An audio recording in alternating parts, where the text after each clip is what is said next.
share screen jadinya. Di record. Siapa dulu? Ini siapa yang belum datang deh? Siapa nih? Udah. Al ya. Alka sakit. Oh, Alka ya sakit ya. Alka Elinya. Foto dulu aja. Alka L-nya udah kok. Sans. Jadi dia bagian apa?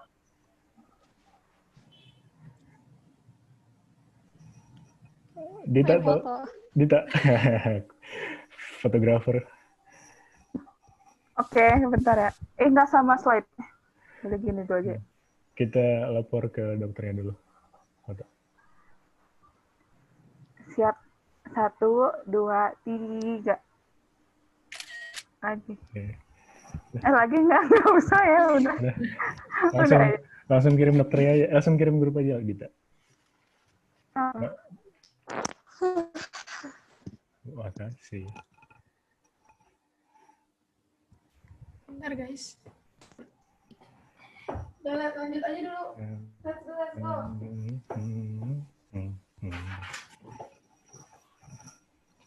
Siapa yang pertama? Mau share screen dong, Pip. Ini nggak bisa share screen. Kenapa? Gue pertama kan. Tapi nggak bisa share screen. Ini host disable screen sharing. Oh iya, sorry. Sorry. Udah. Bentar. Mana nih?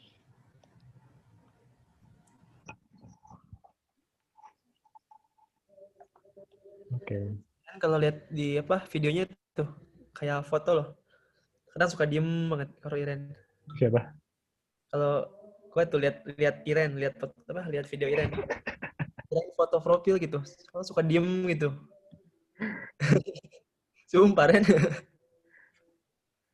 Kirain kayak dokternya gitu. Kok nggak di depan sih? Fotonya lagi itu. Itu yang dapat fisiologi dari thyroid gland siapa? Afif. Ya, itu sama soalnya materinya gimana? Kelas sama Arik dah. Oh iya? Iya. Arik apa? Hormon, sintesis hormon. Oh, iya sih harusnya emang mirip-mirip. Mau Afif secara garis besar aja nanti sama aku diperjelas atau gimana? Iya, udah. Habis ya. Udah kelihatan kan ya? Udah. Udah belum? Udah. Oke. Kita mulai ya teman-teman. Awalnya dari embryology of thyroid gland loh. Nah, jadi itu maksudnya embryology ya, pembentukannya, development-nya tuh kayak gimana dari pas masih di masa kehamilan. Nah, pertama kali kelenjar tiroid itu di developnya itu mulai dari minggu ke-3 kehamilan. Nah, bisa dibilang juga kelenjar tiroid itu merupakan kelenjar yang pertama yang develop dalam tubuh kita. Jadi, ya dari sejak kita ada gitu ya, dia udah pertama kali yang terdevelop. Nah, itu awalnya tuh dari mana sih? Dia munculnya tuh dari endodermal cells, dari floor of pharynx. Nah, jadi ini ceritanya, kelihatan kan ya kursornya? Jadi ini ceritanya kayak perumpamaan janin umur 3 bulan. Terus ini ada tonjolan-tonjolan ini tuh pharyngeal pouches. Nah, ini pharyngeal pouches 1, 2, 3, 4 gitu. Nah, kalau dilihat dari ventral coronal tuh kayak gini gambarnya.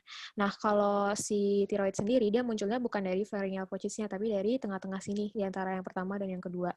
Nah, nanti si endodermal cells dari ini dia bakal muncul suatu kantong namanya thyroid diverticulum. Nah, si diverticulum itu dalam kantong itu thyroid nanti bakal tumbuh. Nah, tempat di mana si thyroid diverticulum itu muncul namanya ya stable. Kedengeran nggak? Kedengeran cuma ada putus-putus dikit sih. Bagus banget. Tadi kedengeran nggak tapi? Videonya Rara bagus banget.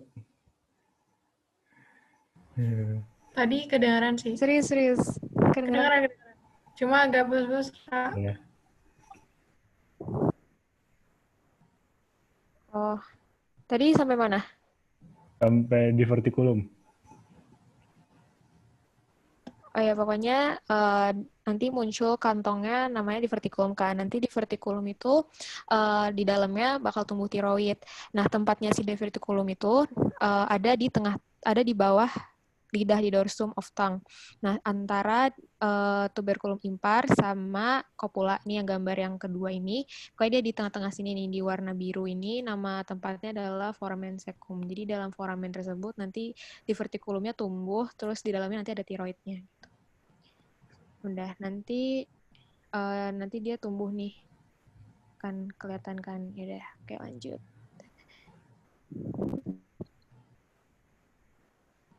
Nah, terus di minggu kelima, si tiroid divertikulum itu bakal migrasi. Jadi dia akan memperpanjang, dia akan pindah gitu. Jadi kayak ada salurannya nanti.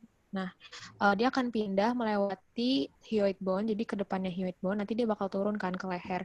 Jadi dia lama-kelamaan dia migrasi gitu. Nah, nanti yang hubungin si kantungnya itu di divertikulum itu sama foramen cecum ada satu saluran namanya thyroglosal duct.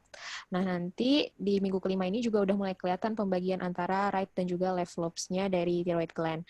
Nah, selain thyroid gland sendiri, ada juga yang tadi di pharyngeal pouches ini ada namanya ultimobranchial bodies. Dia munculnya di antara pharyngeal pouches nomor 4. Nah, nanti dia ini akan berdiferensiasi jadi parafollicular C cells. Nah, tau kan C cells itu yang buat produksi kalsitonin.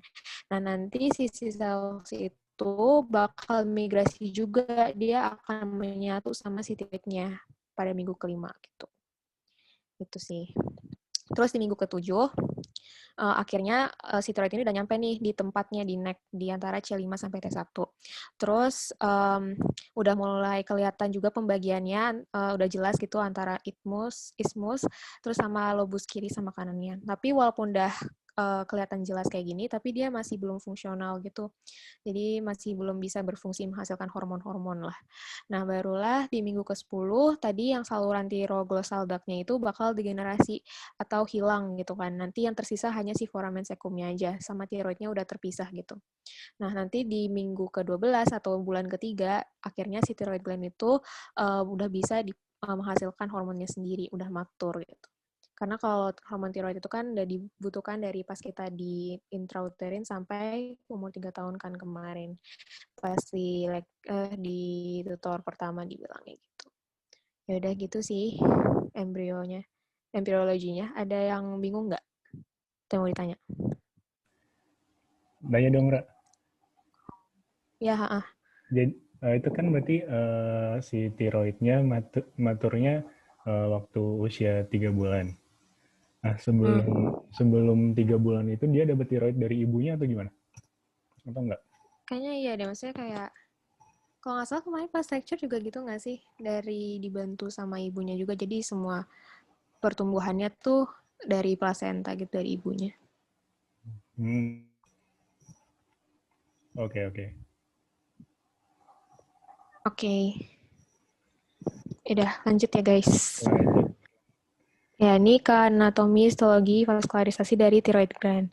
Nah, ini ke makroanatominya dulu. Nah, pertama, thyroid itu ada di bawahnya laring, tempatnya, lalu anterior terhadap trakea. Nah, dia itu merupakan salah satu kelenjar endokrin yang paling besar. Bentuknya kayak kupu-kupu, bisa dilihat sendiri, di tengah-tengahnya disambungin sama yang namanya isthmus.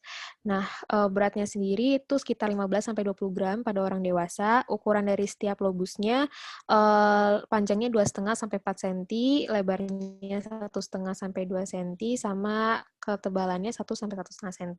Nah, dia itu juga punya asupan pembuluh darah yang banyak gitu, highly vascular. Jadi kira-kira kurang lebih tuh blood flow-nya atau aliran darahnya sekitar 5 mili per gramnya. Terus ini untuk topografinya, dia ada di anterior neck, sekitar vertebra C5 sampai T1, tapi ismusnya kemarin kita udah belajar di Skills Lab tuh sekitar tracheal rings nomor 2, 3, atau 4. Lalu dia berada di... Kayaknya putus-putus lagi ya. Halo? Nggak terlalu kok. Nggak terlalu sih, Ra. Oh ya, abisnya ada kayak pemberitahuan gitu. Oke. Nah, jadi berarti dia ada di belakang sternohyoid dan sternothyroid muscles. Ini ada nih sternothyroidnya. Terus dia dibungkus, wrapping around, dia berada di cricoid cartilage dan superior tracheal rings.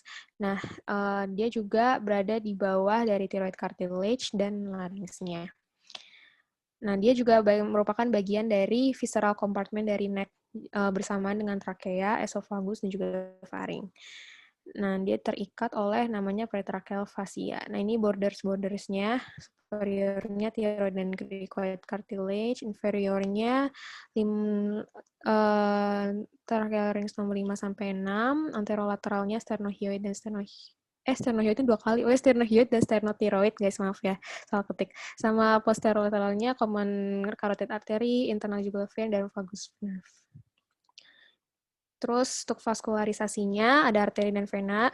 Untuk arterinya sendiri ada 2 main arteri, ada superior dan inferior thyroid arteries. Keduanya itu berpasangan, jadi kiri dan kanan gini.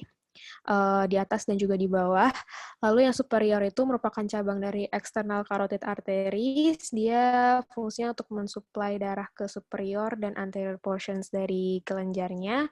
Kalau yang inferior, dia tuh dari cabang thoracocervical trunk, dari subclavian artery, lalu dia menyalurkan ke posterior inferior portions dari glandnya.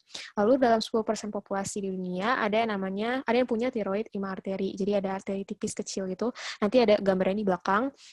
Dia tuh merupakan cabang dari brachiocephalic trunk dari aorta, fungsinya untuk menyalurkan darah ke anterior surface dan juga isthmus. Nih, gambarnya yang kecil ini tipis gini, nanti dia ke sini. Gitu.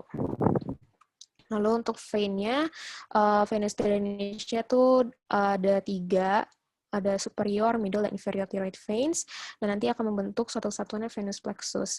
Nah, yang superior dan middle itu bakal nanti ke internal jugular veins, tapi kalau yang inferior dia ke brachiocephalic vein. Nanti keduanya itu bakal nyatu ke superior vena cava.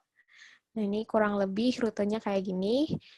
Sama aja sih, kayak yang tadi udah dijelasin, cuma ini biar lebih enak lihatnya gitu ya.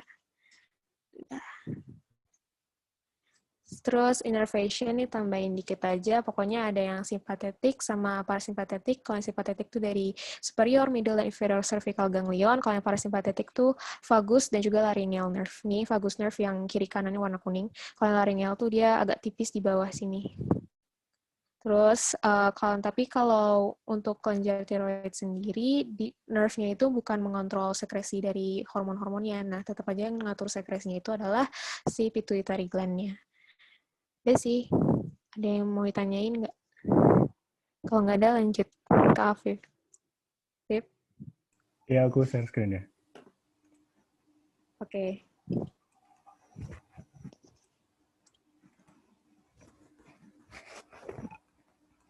Udah kelihatan kan ya?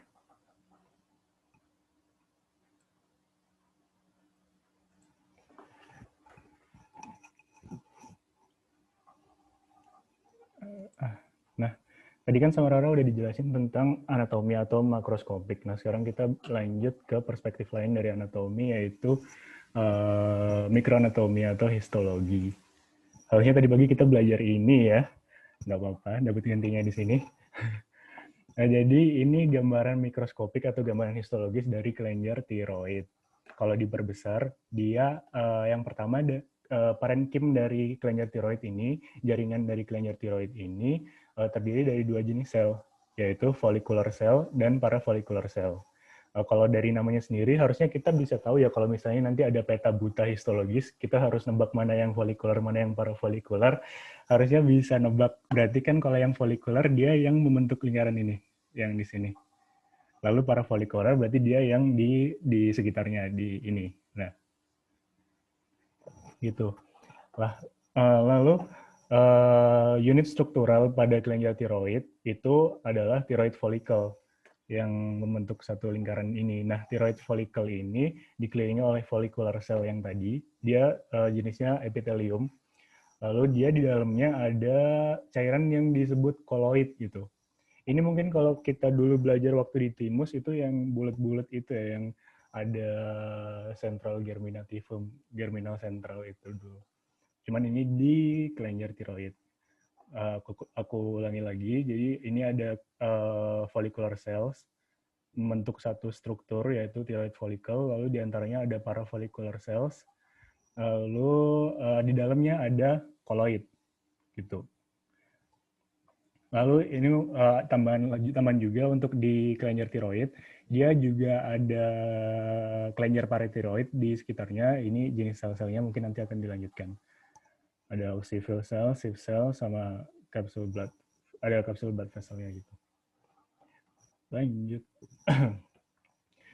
Ya ini jadi ada perbedaan dari follicular cell sama parafollicular cells-nya.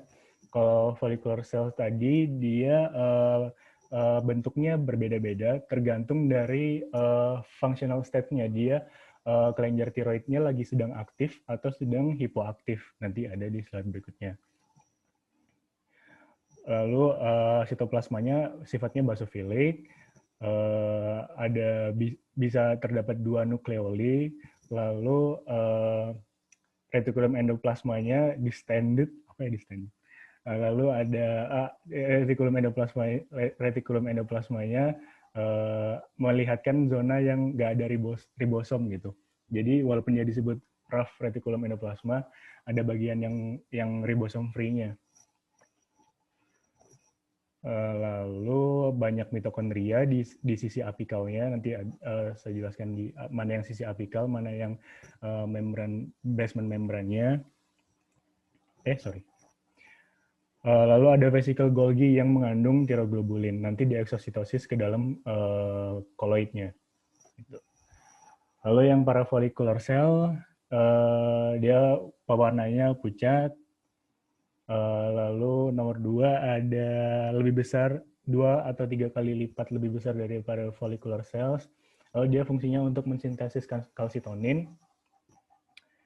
Nah, karena dia mensintesis kalsitonin, dia dipengaruhi oleh kalsium serum ya di darah. Jika kalsium serumnya tinggi, maka kalsitoninnya distimulasi untuk mengurangi itu, untuk menjaga equilibriumnya.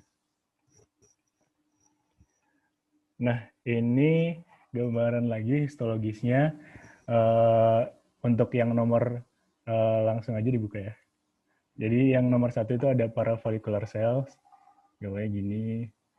Terus yang nomor 2-nya ada follicular cells, dia membentuk thyroid follicle. Lalu ada nomor 3-nya, ini koloid, disebut koloid. Lalu yang lingkaran merah itu satu unit thyroid follicle. Gitu.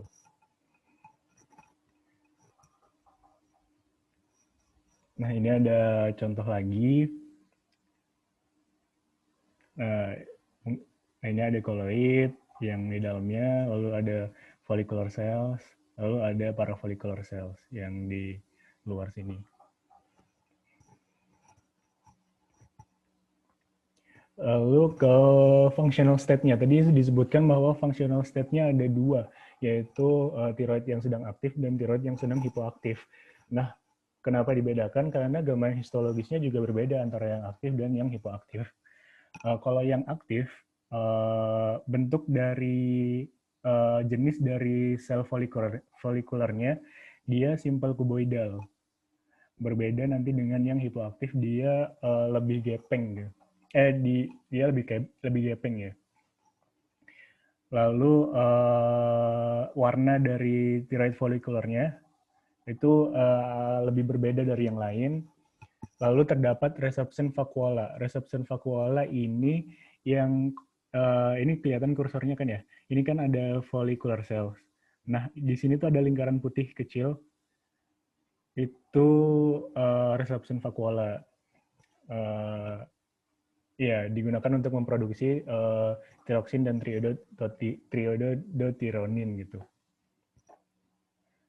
Lalu ciri yang keempat adalah thyroid follicles yang sedang aktif, dia bentuknya lebih kecil daripada yang sedang tidak aktif karena dia digunakan dalam produksi T4 dan T3. Jadi dia lingkarannya lebih kecil daripada yang tidak aktif.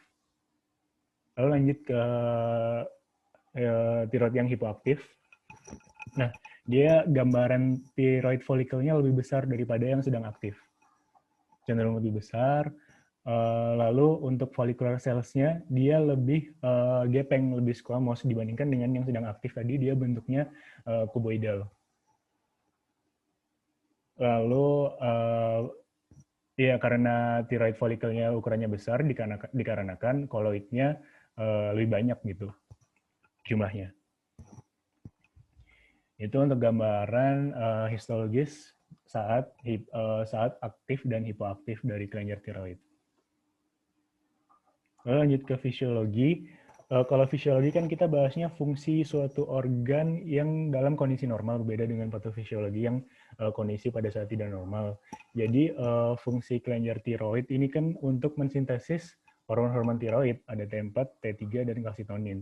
Jadi kebahasnya juga yang untuk sintesis. Mungkin nanti ada repetisi aja dari Arik biar lebih nempel. Nah, ini hormon yang dihasilkan sama tiroidnya ada tiroksin dan triiodothyronin. Yang tiroksin T4, yang triiodothyronin T3. Sel yang membentuknya ada follicular cells. Lalu dia diregulasi oleh thyroid stimulating hormone dari anterior pituitary. Lalu gunanya apa aja? Gunanya untuk meningkatkan transkripsi protein, transkripsi DNA.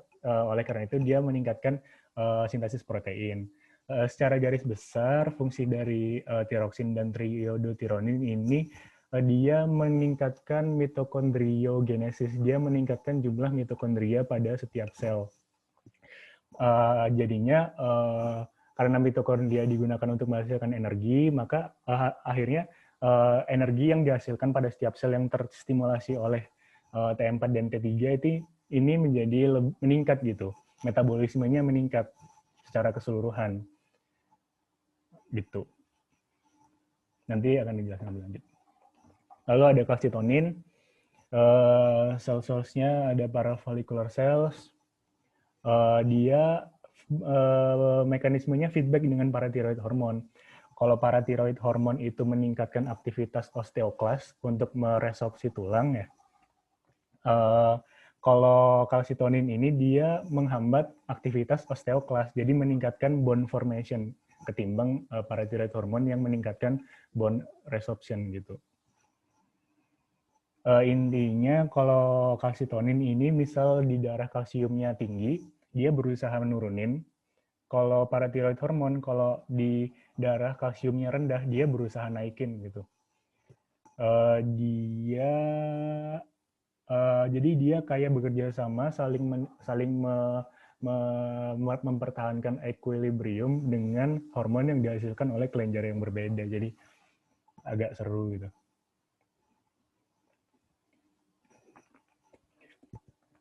Lalu untuk sintesis dari hormon tiroid, ini terutama adalah sintesis dari T3 dan T4. Secara garis besar bisa dibagi menjadi beberapa steps ini. Jadi setelah kita ketahui bahwa pembentukan hormon tiroid itu memerlukan iodin dalam bentuk iodida. Jadi setelah kita makan makanan yang mengandung iodin, pada saat dia masuk ke pencernaan dia akan dikonversi menjadi iodida. Lah iodida ini pada saat masuk ke kelenjar tiroid, dia masuk ke dalam sel. Jadi di sini ada namanya membran basal membran. Dia masuk melalui simporter namanya natrium iodida simporter. Lalu dia masuk dari luar ini masuk lagi ke dalam koloid, ke dalam bagian dalam dari thyroid follicle. Nanti di sini ada satu transporter lagi namanya pendrin gitu. Dia masuk ke follicle gitu. Itu untuk yang step pertama. Lalu yang step kedua itu iodida yang udah masuk ke dalam koloid. Iodida yang udah masuk ke dalam inti dari thyroid follicle ini dia dioksidasi dioksidasi dengan hidrogen peroksida, nanti ada enzimnya tiroid peroksidase gitu. Nah, itu prosesnya disebut organifikasi. Lalu iodida yang udah oksidasi itu dia akan menyatu dengan residu dari tiroglobulin yang dihasilkan sama retikulum endoplasma yang ada di sel folikuler ini. Jadi retikulum endoplasma yang ada di sel folikuler ini dia menghasilkan tiroglobulin. Tiroglobulinnya juga masuk ke dalam koloid. Nah, di dalam koloid ini iodida yang teroksidasi dengan tiroglobulin, ada residu tirosil dari tiroglobulin, dia akan ketemu gitu intinya. Lalu dia udah ketemu, residu tirosilnya teriodisasi, itu nanti dia akan membentuk iodotironin, masih satu, masih singular. Nanti iodotironin ini dia akan bertemu dengan iodotironin yang lainnya, membentuk iodotironin, dia lebih majemuk, jadi dia bergabung itu, jadi monoiodotironin, jadi diiodotironin. Kalau diiodotironin ketemu dengan diiodotironin menjadi tetraiodotironin atau tiroksin atau T4 gitu. Nanti ada lagi gitu rinciannya. Lalu setelah dia coupling tadi bertemu satu sama lain, dia masuk lagi ke dalam sel. Masuk lagi, dia endositosis lagi dari koloid ke dalam sel, diproses lagi bersatu sama lisosom, diproses lagi secara enzimatik, baru dia di eksositosis lagi keluar ke lewat membran basal ke sirkulasi gitu dalam bentuk T3 dan T4 yang bebas. Itu secara garis besar. Jadi dia dari luar masuk ke koloid, dari koloid keluar lagi gitu. Nah, ini mungkin secara rincinya dikit. Jadi tadi kita membutuhkan iodin untuk mensintesis tiroid hormon dalam bentuk iodida. Ini cuma menjelaskan bahwa di dalam follicular cell itu ada simporter, ada suatu protein yang gunanya untuk memindahkan iodida dari luar ke dalam gitu. Namanya adalah NIS atau natrium iodida simporter gitu. Dia menggunakan energi yang dihasilkan dari kanal natrium kalium. Kanal natrium kalium ini dia sepanjang waktu bekerja terus, dia mengeluarkan 3 molekul natrium keluar, lalu memasukkan 2 molekul kalium ke dalam. Itu bekerja terus sampai kita meninggal. Kalau kita meninggal, kita nggak punya energi. Nah, akhirnya kanal ini tuh nggak punya energi untuk melakukan kerjanya. Akhirnya natrium terdeposit di dalam sel. Karena natrium itu membawa molekul air, jadi makanya orang yang meninggal badannya lebam-lebam karena airnya masuk ke sel gitu. Nah, energi yang dihasilkan dari kanal natrium kalium ini digunakan untuk memindahkan iodida dari luar ke dalam. Gitu. Ini untuk yang dari basement membran. Dari sel ke koloid, dia ada simporter lagi namanya pendrin gitu. Nah, aktivitas dari reseptor-reseptor ini meningkat jika distimulasi oleh TSH. Gitu. Nah, hubungannya sama Graves' disease apa? Graves' disease di Graves' disease pada orang yang Graves' disease, dia menghasilkan antibodi yang antibodinya itu meningkatkan aktivitas dari reseptor-reseptor ini, meningkatkan aktivitas pemindahan iodida dari luar ke dalam, akhirnya meningkatkan produksi dari si tiroid hormonnya. Lalu setelah iodida masuk ke dalam koloid, dia akan dioksidasi dengan hidrogen peroksida, dibantu atau dikatalisis oleh hormon tiroid peroksidase gitu. Lah, aktivitas tiroid peroksidase ini juga distimulasi oleh TSH.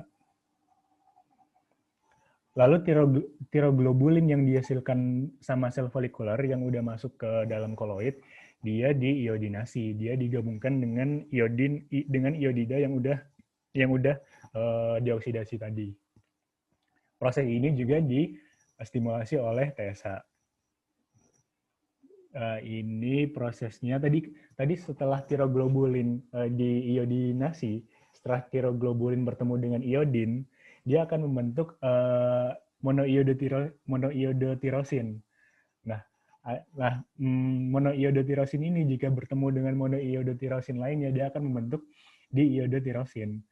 Lalu jika diiodotirosin ini bertemu dengan diiodotirosin lainnya, dia akan membentuk tetraiodotironin atau T4. Namun jika diiodotirosin ini bertemu dengan monoiodotirosin, dia akan berarti 2 tambah 1 jadi 3, T3 atau triiodotironin. Nah, pada prosesnya, pembentukan T4, pembentukan tetraiodotironin ini lebih sering terjadi ketimbang pembentukan T3. Makanya jumlah dari T4 ini sekitar 90% dibanding dengan T3 yang hanya 10%. Gitu. Proses ini semuanya disebut coupling of iodotyrosyl residues in tiroglobulin gitu. Hubungannya sama Graves' disease, hubungannya mungkin sama obat ya. Obat para profitiourasil ini dia kompetitif dengan tiroksin peroksidase sehingga menghambat proses pembentukan sintesis tiroid hormon lah intinya. Gitu. Inhibitor kompetitif lah. Lalu setelah tiroid hormon ini diproduksi, dia harus didistribusi ke jaringan yang memerlukan gitu kan ya. Karena berbeda dengan hormon lainnya, misal berbeda dengan hormon GH, berbeda dengan ACTH, yang mana mereka itu sifatnya hidrofilik. ACTH dan GH ini yang hidrofilik ini dia bisa beredar bebas di sirkulasi tanpa perlu ada protein pembawa. Sedangkan tiroid hormon ini lebih cenderung lipofilik atau hidrofobik. Dia tidak larut dalam air, maka dia dibawa oleh protein pembawa dalam sirkulasinya. Nah, ada 3 jenis protein pembawa. Namanya ada TBG, thyroxine binding globulin, transthyretin, lalu juga ada protein albumin yang dinamakan TBPA. Juga ada albumin kedua, yaitu albumin. Ya, intinya ada albumin lah. Keuntungannya apa? Kalau misalnya tiroid hormon ini dibawa oleh protein pembawa, keuntungannya adalah dia bisa bertahan di sirkulasi lebih lama. Karena hormon tiroid yang dibawa oleh protein pembawa ini dia bentuknya tidak aktif. Jadi dia baru bisa aktif jika dia sudah terlepas dari protein pembawanya. Jadi dia bisa bersirkulasi di tubuh selama dikatakan di buku itu 7 hari dalam bentuk inaktif. Dan nanti jika ada jaringan yang memerlukan, dia bisa langsung melepaskan dirinya dari protein pembawa menjadi free T4, lalu dia bisa bekerja ke tissue actions, metabolisme, fecal excretion, feedback control gitu ya. Oh iya, untuk hormon yang terikat dengan protein ini jumlahnya sangat banyak, 99,996% dari total hormon dia terikat ke protein pembawa. Jadi ada sekitar 0,04% saja yang diajarkan secara bebas. Nah, untuk hormon, dia disebut hormon karena dia mempengaruhi aktivitas sel targetnya. Bagaimana dia mempengaruhi aktivitas sel targetnya? Karena hormon ini selalu berikatan dengan reseptor. Pasti hormon itu berikatan dengan reseptornya sebelum mempengaruhi kerja sel targetnya. Di sini ada dua mekanisme umum. Jadi hormon T3, triiodotironin, dia nempel langsung di aktivitas gennya, di DNA-nya. Dia mempengaruhi langsung gennya di nukleus, langsung ke raja terakhirnya ya. Tempat pembentukan proteinnya. Lalu ada yang secara tidak langsung, jadi dia mempengaruhi aktivitas enzim untuk mempengaruhi aktivitas sel. Jadi dia meningkatkan aktivitas enzim, lalu meningkatkan aktivitas kanal transporter, meningkatkan mitokondrial protein secara Jadi dia mempengaruhi aktivitas selnya secara tidak langsung. Berbeda dengan yang nomor 1, dia mempengaruhi langsung di DNA-nya. Ini ada gambaran umumnya. Pada sel ini ada satu sel yang nukleusnya diperbesar biar terlihat. Pada sel yang tidak diaktifasi oleh hormon tiroid, dia ada bagian koaktivator dan bagian korepresor, di mana bagian koaktivatornya ini dia nggak nempel, sedangkan bagian korepresorsnya, dia represors ya, berarti merepresi, dia nempel. Jadi aktivitas genetiknya dia terhambat lah, nggak berlangsung. Pada saat ada hormon tiroid yang masuk ke dalam sel, lalu dia berikatan ke TRLBD. TRLBD ini tiroid reseptor ligand binding domain. Dia berikatan di TRLBD ini, akhirnya koaktivator yang gunanya untuk mengaktifasi aktivitas genetik, dia nempel. Akhirnya mempengaruhi aktivitas transkripsi dan translasi dan sintesis protein pada akhirnya. Jadi aktivitas gennya berjalan, sedangkan untuk kalau tidak ada tiroid, gambarannya adalah gennya terepresi, tidak terekspresi. Lalu efek fisiologisnya apa saja? Tiroid hormon ini mempunyai efek fisiologis yang luas ya di berbagai jaringan tubuh. Intinya untuk meningkatkan metabolisme. Jadi misal suatu kerja dari jaringan ditingkatkan sama dia. Lalu untuk yang pertama ada efeknya pada pembentukan janin ya. Terutama tiroid ini berguna dalam pembentukan sistem saraf pada janin. Lalu oxygen consumption dan heat production dan free radical formation, di mana pada jaringan yang terstimulasi oleh tiroid, dia mitokondrianya akan bertambah karena mitokondria ini butuh oksigen, oksigen consumption-nya naik, pembentukan panasnya naik gitu. Lalu ada cardiovascular effect, dia meningkatkan denyut jantung ya, meningkatkan tekanan ejeksinya jadi lebih tinggi, tekanan sistol diastolnya mungkin jadi lebih tinggi, lalu frekuensinya jadi lebih tinggi gitu. Terus ada sympathetic effects, dia pengaruhnya ke aktivitas dari katekolamin. Katekolamin ini hormonnya perantaranya ada norepinefrin dan epinefrin, dia gunanya untuk meningkatkan aktivitas saraf simpatis ya, gitu. Lalu ada pulmonary effects, karena dia oksigen consumption-nya naik, maka kebutuhan oksigennya juga naik. Akhirnya berpengaruh di paru-parunya. Dia jadi ventilasinya meningkat, frekuensinya meningkat, jadi nafasnya lebih dalam gitu. Lalu ada gastrointestinal effect, dia intinya meningkatkan motilitas GI tract, akhirnya jadi bisa jatuh ke hiperdefekasi. Makanya orang yang hipertiroidisme dia cenderung kurus badannya karena dia hiperdefekasi gitu. Lalu ada skeletal effects-nya, dia meningkatkan bone resorption dibandingkan bone formation. Jadi jelek kalau untuk ke tulangnya, jadi lebih rapuh. Ya, terima kasih. Ada yang ditanyakan? Aku mau nanya. Waduh, ditanya dong. Tadi tuh dijelasin kayak yang first T3 gitu.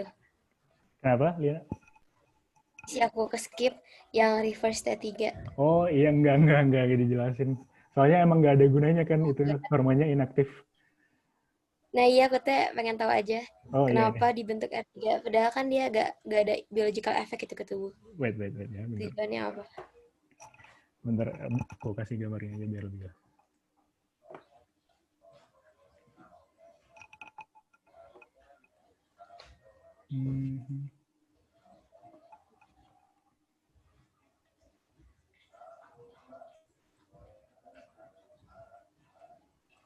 Ini ya. Afif. Ya? Afif. Ya? Siapa itu? Iren ya? Kenapa Iren?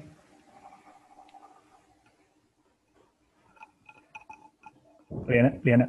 Ya. Nah ini ya? Nah ini yang R3. Jadi emang kayaknya pembentukan dari T3, T4 itu terjadi secara acak gitu, Li. Jadi bisa aja terjadi pembentukan T3 yang non-reverse, yang fungsional, sama T3 yang reverse, yang unfungsional gitu. Kayaknya acak aja sih ini. reaksi fisika sih kayaknya lo. Reaksi fisiknya gitu, dia tuburkan gitu, energi kinetik, akhirnya hanya tumbukan yang efektif yang menghasilkan T3 dan T4 gitu. Sisanya tumbukan yang tidak efektif, yang ketemunya salah, akhirnya menghasilkan hormon yang secara fungsional tidak aktif gitu kayaknya. Oh, ngerti. Oke, makasih. Oke. Gitu. Selanjutnya aku ya. Ya.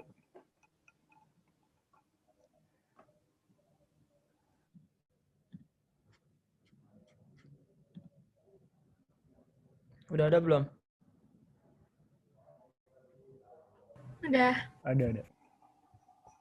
Baik teman-teman, di sini saya akan menjelaskan mengenai parathyroid gland. Sebenarnya ini sih udah dijelasin ya pas lecture kemarin. Ya ngulang aja lah. Sengaja beda juga isinya kok. Nah, yang pertama dari embriologinya terlebih dahulu. Jadi untuk kelenjar parathyroid ini, dia itu berasal dari endodermal dan berasal dari third and fourth branchial pouch. Yang mana untuk pasangan superiornya sendiri, yang superior, dia itu berasal dari fourth branchial pouch atau yang keempat, sedangkan yang inferiornya berasal dari third branchial pouch.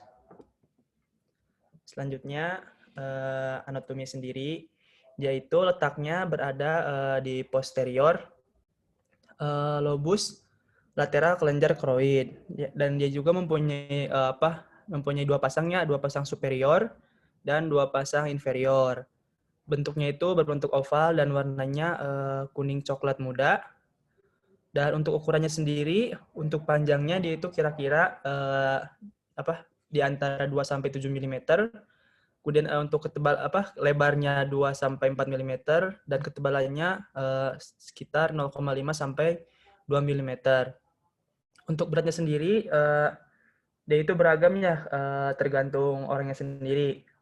Bisa mulai dari beberapa miligram sampai bisa lebih dari 70 mg. Namun untuk rata-ratanya sendiri sekitar 35 sampai 55 mg. Nah, beratnya ini itu bisa bergantung kepada jenis kelamin, kemudian ras, dan juga status nutrisinya.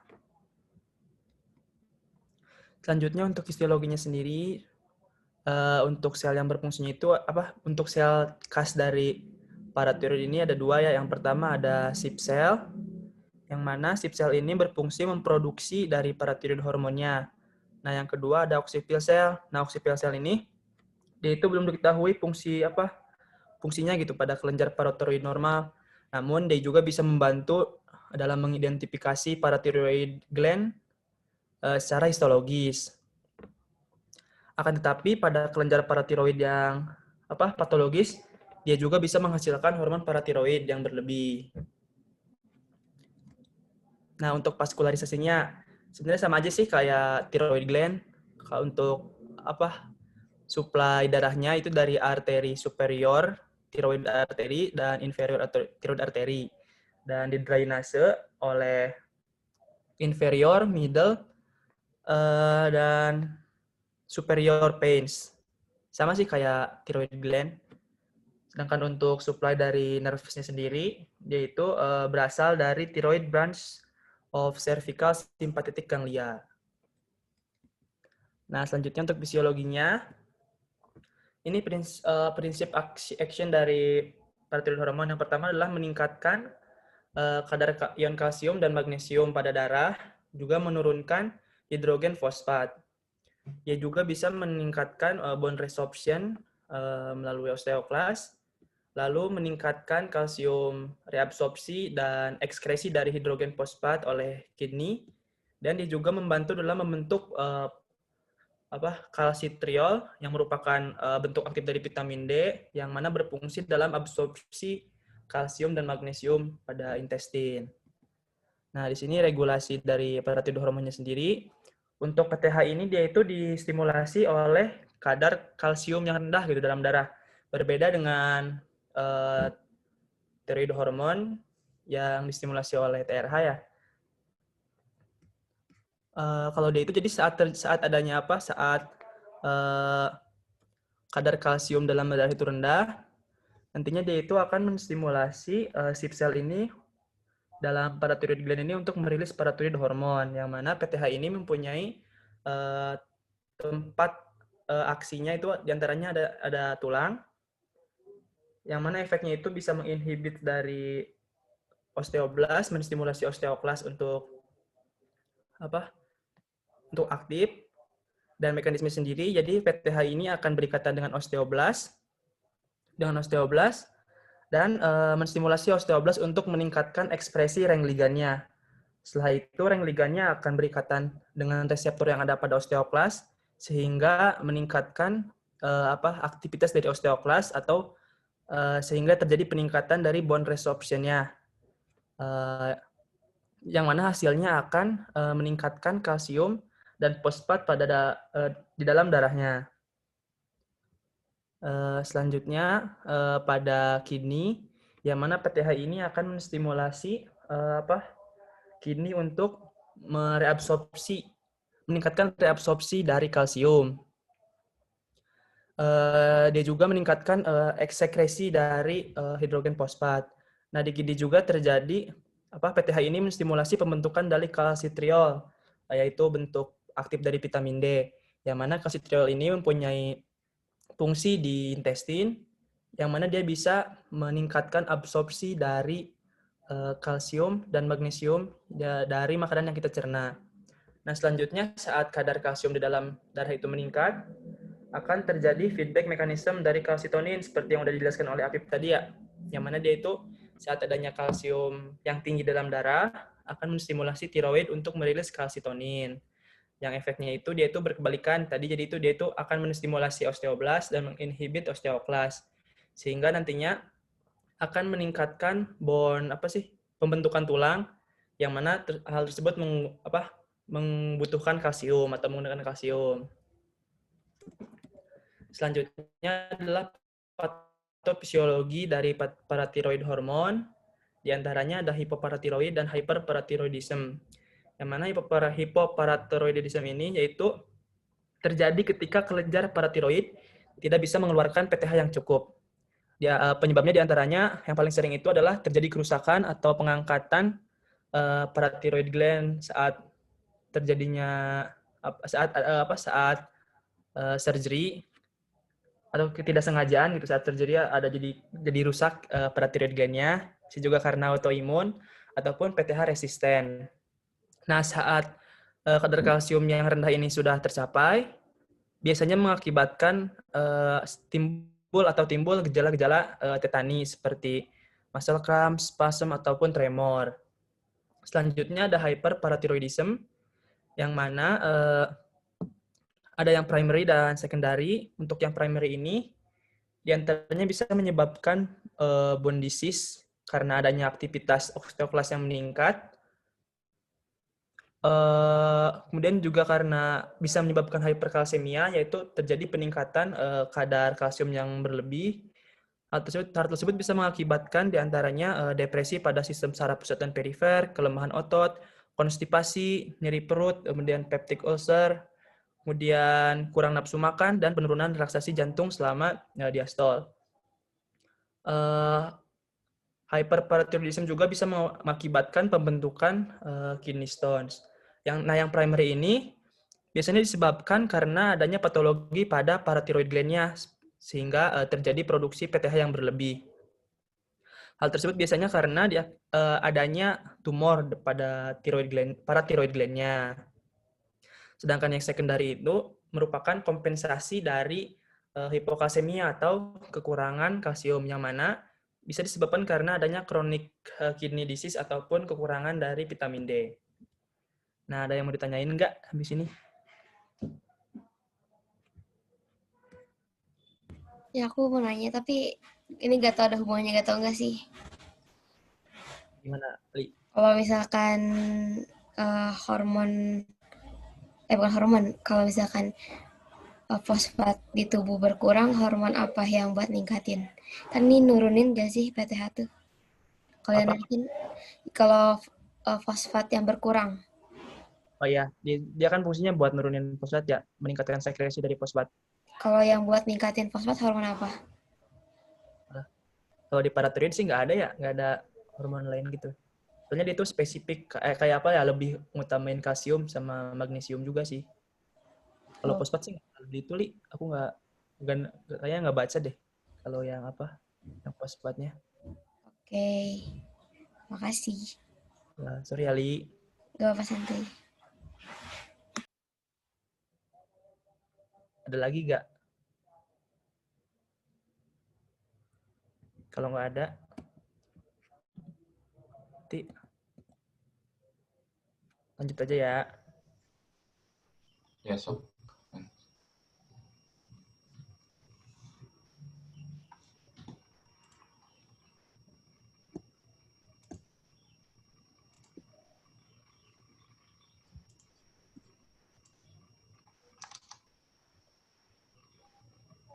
Udah ada?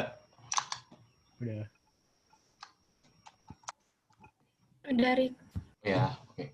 Ya, di sini saya akan menjelaskan tentang tiroid hormon dari struktur, fungsi, metabolisme, sama sintesis. Yang pertama, struktur. Nah, si hormon tiroid ini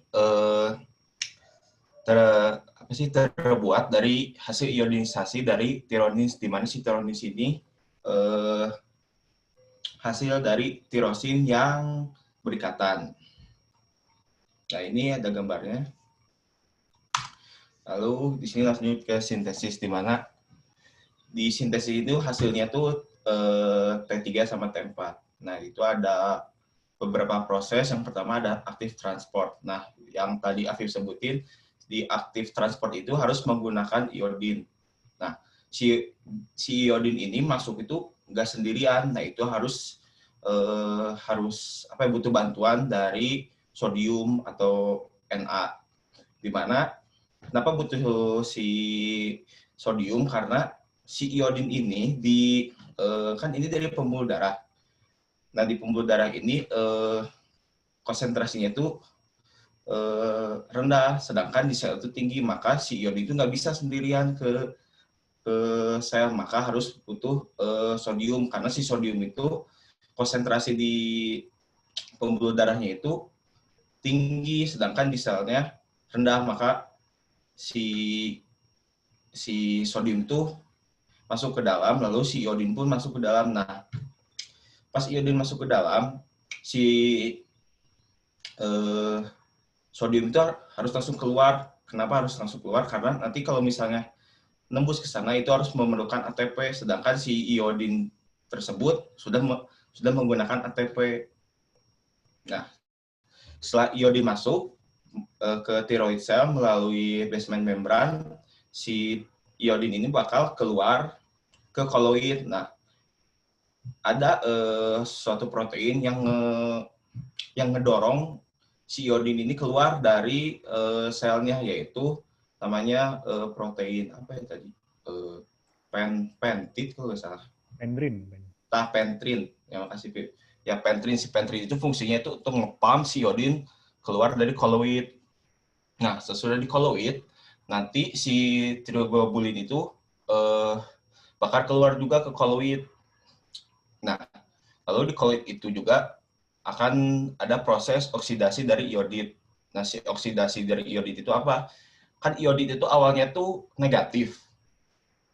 Nah, nanti itu sama si enzim namanya thyroid peroxide itu bakal dioksidasi menjadi plus, jadi nggak negatif lagi. Nah, terus si tiroglobulin keluar, maka si iodid yang sudah oksidasi di koloid itu bakal kayak ngelayang-ngelayang lagi gitu. Nah, pas udah tiroglobulin keluar, nanti itu sama TPO atau thyroid peroxide itu bakal disatuin, namanya coupling, namanya ionisasi tiroglobulin atau disebut coupling. Maka jadi si tiroglobulin itu bentuknya tuh kayak rantai. Nanti si iodid yang sudah oksidasinya itu disimpan di atas, di bawah, di atas, di bawah. Jadi disimpan di tiroid, tiroid peroksida itu TPO. Nah, lanjut. kan udah ditempel itu si trigobulinnya.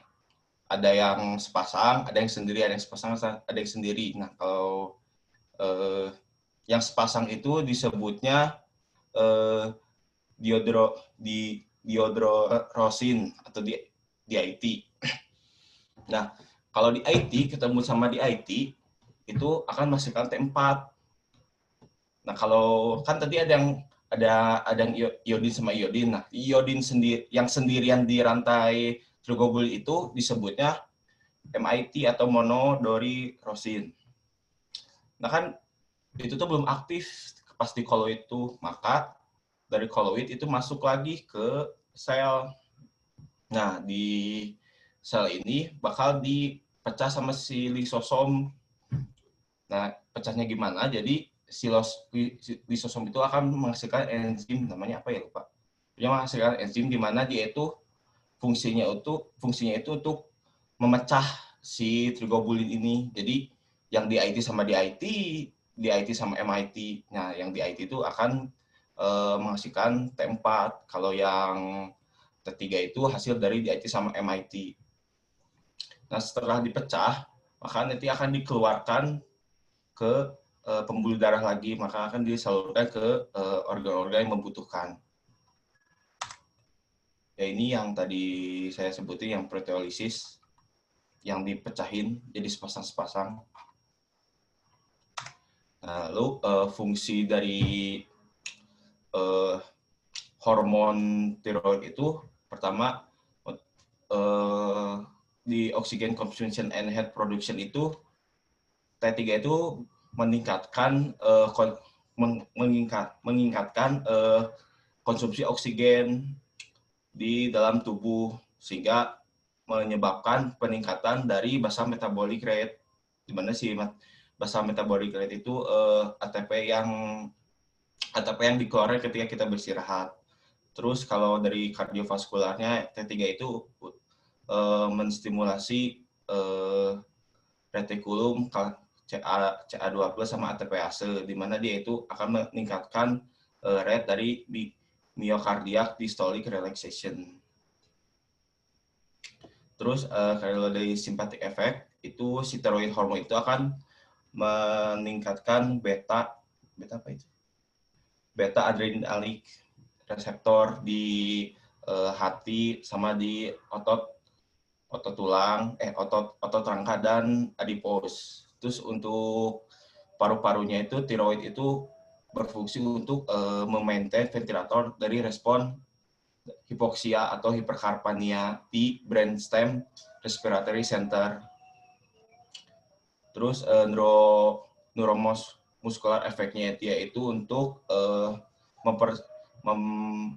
meningkatkan kecepatan kontraksi dari otot dan relaksasi. Terus untuk skeletalnya tadi udah disebutin sama Afif untuk meningkatkan resorpsi dan menurunkan bone formation. Dari sini ada yang ingin bertanya?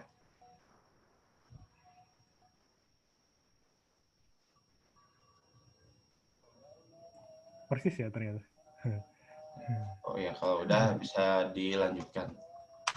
Bentar dong, tadi yang apa? Yang Lili tanyain Teli? Yang fosfat. Ya. Gimana, Gi? Sebenarnya jadi PTH juga dia itu berfungsi untuk meningkatkan fosfat juga melalui resorpsi sama yang meningkatnya absorpsi di intestin tuh. Nah, tapi dia juga kalau kerja di kidney-nya dia itu meningkatkan ekskresinya. Sebenarnya jadi fungsinya itu intinya buat meregulasi gitu kadar kalsium sama fosfatnya. Kalau di Guyton sih kayak gitu. Cuma kalau aku baca dari sumber lain tuh kayak cuma nurunin fosfat doang. Tapi kalau aku baca di Guyton katanya dia juga meningkatkan fosfat gitu dari resorpsi tulang sama dari meningkatkan absorpsi di intestin. Itu sih. Oh, wala. Oke, makasih. Paling cuma bedanya di di gininya aja. Oke. Boleh nih ditulis sumbernya yang Guyton, kata Pepe. Oke, makasih Anggi. Oke, lanjut ya. Ini ke regulasi dari produksi hormon tiroid. Baik, oke. Pokoknya untuk regulasi dari produksi hormon tiroid itu dia dipengaruhi oleh negative feedback dari hypothalamic pituitary thyroid axis. Nah, hypothalamic pituitary thyroid axis itu apa sih? Pokoknya dia intinya adalah kayak pathway komunikasi antara dari hipotalamus ke pituitary sampai ke organ efektor yang nantinya menghasilkan hormon yang fungsionalnya yaitu tiroidnya. Nah, kalau misalnya kemarin kata dokter kan bisa hipothalamic pituitary, terus O-nya itu organ. Ya tinggal diganti aja organ yang ketiganya itu kayak misalnya adrenal, berarti itu komunikasi antara hipotalamus kemudian pituitary dengan adrenal. Nanti adrenalnya ngasilin hormon apa gitu. Nah, kalau yang ini kan tiroid, berarti ngasilin nanti hormon tiroidnya. Nah, jadi pertama dari hipotalamusnya dulu. Nah, hipotalamus kan akan menghasilkan TRH. TRH itu thyrotropin releasing hormone. Nah, dia tuh berasal dari nuklei yang paraventrikular. Nah, kemarin kan kalau misalnya kita belajar paraventrikular itu isinya neuron atau tipe sel syarafnya itu yang magnoselular dan harusnya dia menujunya ke posterior hipofisis kan. Tapi ternyata paraventrikular nuklei itu dia juga punya neuron yang tipenya itu yang parvoselular, jadi nanti dia bisa juga menghasilkan buat yang tertuju ke anterior pituitary. Nah, pokoknya dari TRH-nya itu yang dihasilkan sama paraventricular nuclei, dia akan masuk ke dalam portal sistem yang peraliran darah kemarin menuju ke anterior pituitary. Sampai di anterior pituitary, dia bakal bind dengan reseptor yang ada pada di anterior pituitary itu untuk TRH-nya dan menghasilkan TSH, yaitu thyrotropin stimulating hormone. Nah, TSH-nya ini nanti akan masuk ke dalam pembuluh darah sampai akhirnya dia masuk ke tiroid. Sampai di tiroid dia akan bind dengan reseptor yang ada pada basolateral membran dari follicular epithelial cells yang tadi udah dijelasin. Dan di situ nanti adalah pathway-nya itu dia lumayan ribet. Pokoknya yang perlu digarisbawahi itu nanti ada produksi dari CAMP. Nah, CAMP ini gunanya buat nge-transfer informasi gitu, signalin gitu. Dan akhirnya terjadilah aktivasi. Nah, aktivasi yang dari reseptor itu tuh menstimulasi untuk terjadinya semua step tadi yang buat sintesis tiroid hormon itu. Nah, negatif feedback-nya itu di mana? Jadi kan udah tersintesis tiroid hormonnya, yaitu T3 sama T4. Nanti mereka ke target organ melakukan tugasnya. Nah, tapi kalau misalnya produksinya itu mereka kebanyakan, pada saat mereka misalnya nyampe di hipotalamus. Pas di hipotalamus itu dia bisa ngesupresi produksi dari TRH-nya. Kalau misalnya nggak ada TRH kan berarti dia nggak bisa mempengaruhi anterior pituitary yang nanti akan menghasilkan TSH. Artinya TSH-nya juga nggak dihasilkan. Kalau TSH nggak dihasilkan, tiroidnya juga nggak bisa dihasilkan. Hormon tiroidnya nggak bisa dihasilkan. Tapi juga bisa hormon tiroidnya itu sendiri langsung act di anterior pituitary buat nginhibit dari produksi TSH-nya itu. Jadi di anterior pituitary itu emang ada reseptor buat si tiroid hormonnya. Nanti dia bisa langsung nginhibit TSH-nya juga. Itu. Boleh di next. Nah, selain dari hipotalamus pituitary axis, ada juga dia bisa si tiroidnya ini mengatur dari produksi hormon tiroidnya itu sendiri, maka disebut thyroidal autoregulation. Kalau tadi yang hipothalamic pituitary axis itu dia dipengaruhi sama TSH, kalau di sini enggak, dia dipengaruhi oleh availabilitas dari iodinnya. Jadi nanti tiroidnya itu dia bisa beradaptasi mengubah fungsi dari thyroid gland itu sendiri terhadap availabilitas dari iodin. Kalau misalnya di sini ditulisnya iodide, kalau misalnya low iodide atau dia rendah, nanti sintesis hormonnya itu bakal lebih preferensial itu buat yang T3 dibandingkan T4 dan hasilnya itu bakal metabolic efektifnya itu lebih tinggi karena kan T3 itu yang bentuk aktifnya kan. Nah, kenapa bisa begini? Karena kalau misalnya kita lihat dari strukturnya, T3 itu cuma perlu 3 gugus iodina kan. Kalau misalnya T4 itu butuh 4, berarti kalau misalnya dia udah low kadar iodina itu, dia butuh ya lebih gimana ya, buat menghasilkan itu kan berarti harus lebih dihemat lagi, makanya dia langsung hasilin T3. Tapi kalau misalnya kebanyakan, nanti akan menyebabkan Wolff-Chaikoff effect ini, di mana ini merupakan inhibitory effect dari fungsional tiroid yang nantinya akan menghasilkan hormonnya itu sendiri. Contohnya, dia nge-inhibit transport iodide-nya, terus dia nge-inhibit produksi dari CIMP yang tadi fungsinya itu buat di reseptornya TSH di tiroidnya itu, yang buat nge-transfer informasi. Terus hidrogen peroksida generation pun bisa ke-inhibit, jadi akhirnya nanti sintesis hormonnya itu bisa berhenti. Nah, kalau misalnya dia itu kelenjar tiroidnya itu nggak normal, dia nggak bisa kembali ke fungsi awalnya. Artinya dia nggak bisa escape dari Wolff-Chaikoff effect ini. Dia tetap bakal terus berada dalam kondisi Wolff-Chaikoff effect ini, dan hasilnya nanti dia mengalami hipotiroidism. Tapi kalau misalnya normal, nanti dia bisa escape Wolff-Chaikoff effect ini dan jadi normal lagi fungsinya gitu untuk menghasilkan hormon tiroidnya. Nah, kemudian mechanism of action-nya, sebelum ke situ, kan harus ditransport dulu ya. Ini juga tadi udah dibahas sama Afif. Nah, hormon tiroid itu, dia bersirkulasi di dalam darah, itu berikatan sama plasma protein. Kenapa? Karena dari yang aku baca, dia tuh bentuknya lipid. Kalau di darah kan dia harus yang water soluble dong. Berarti dia harus berikatan sama plasma protein.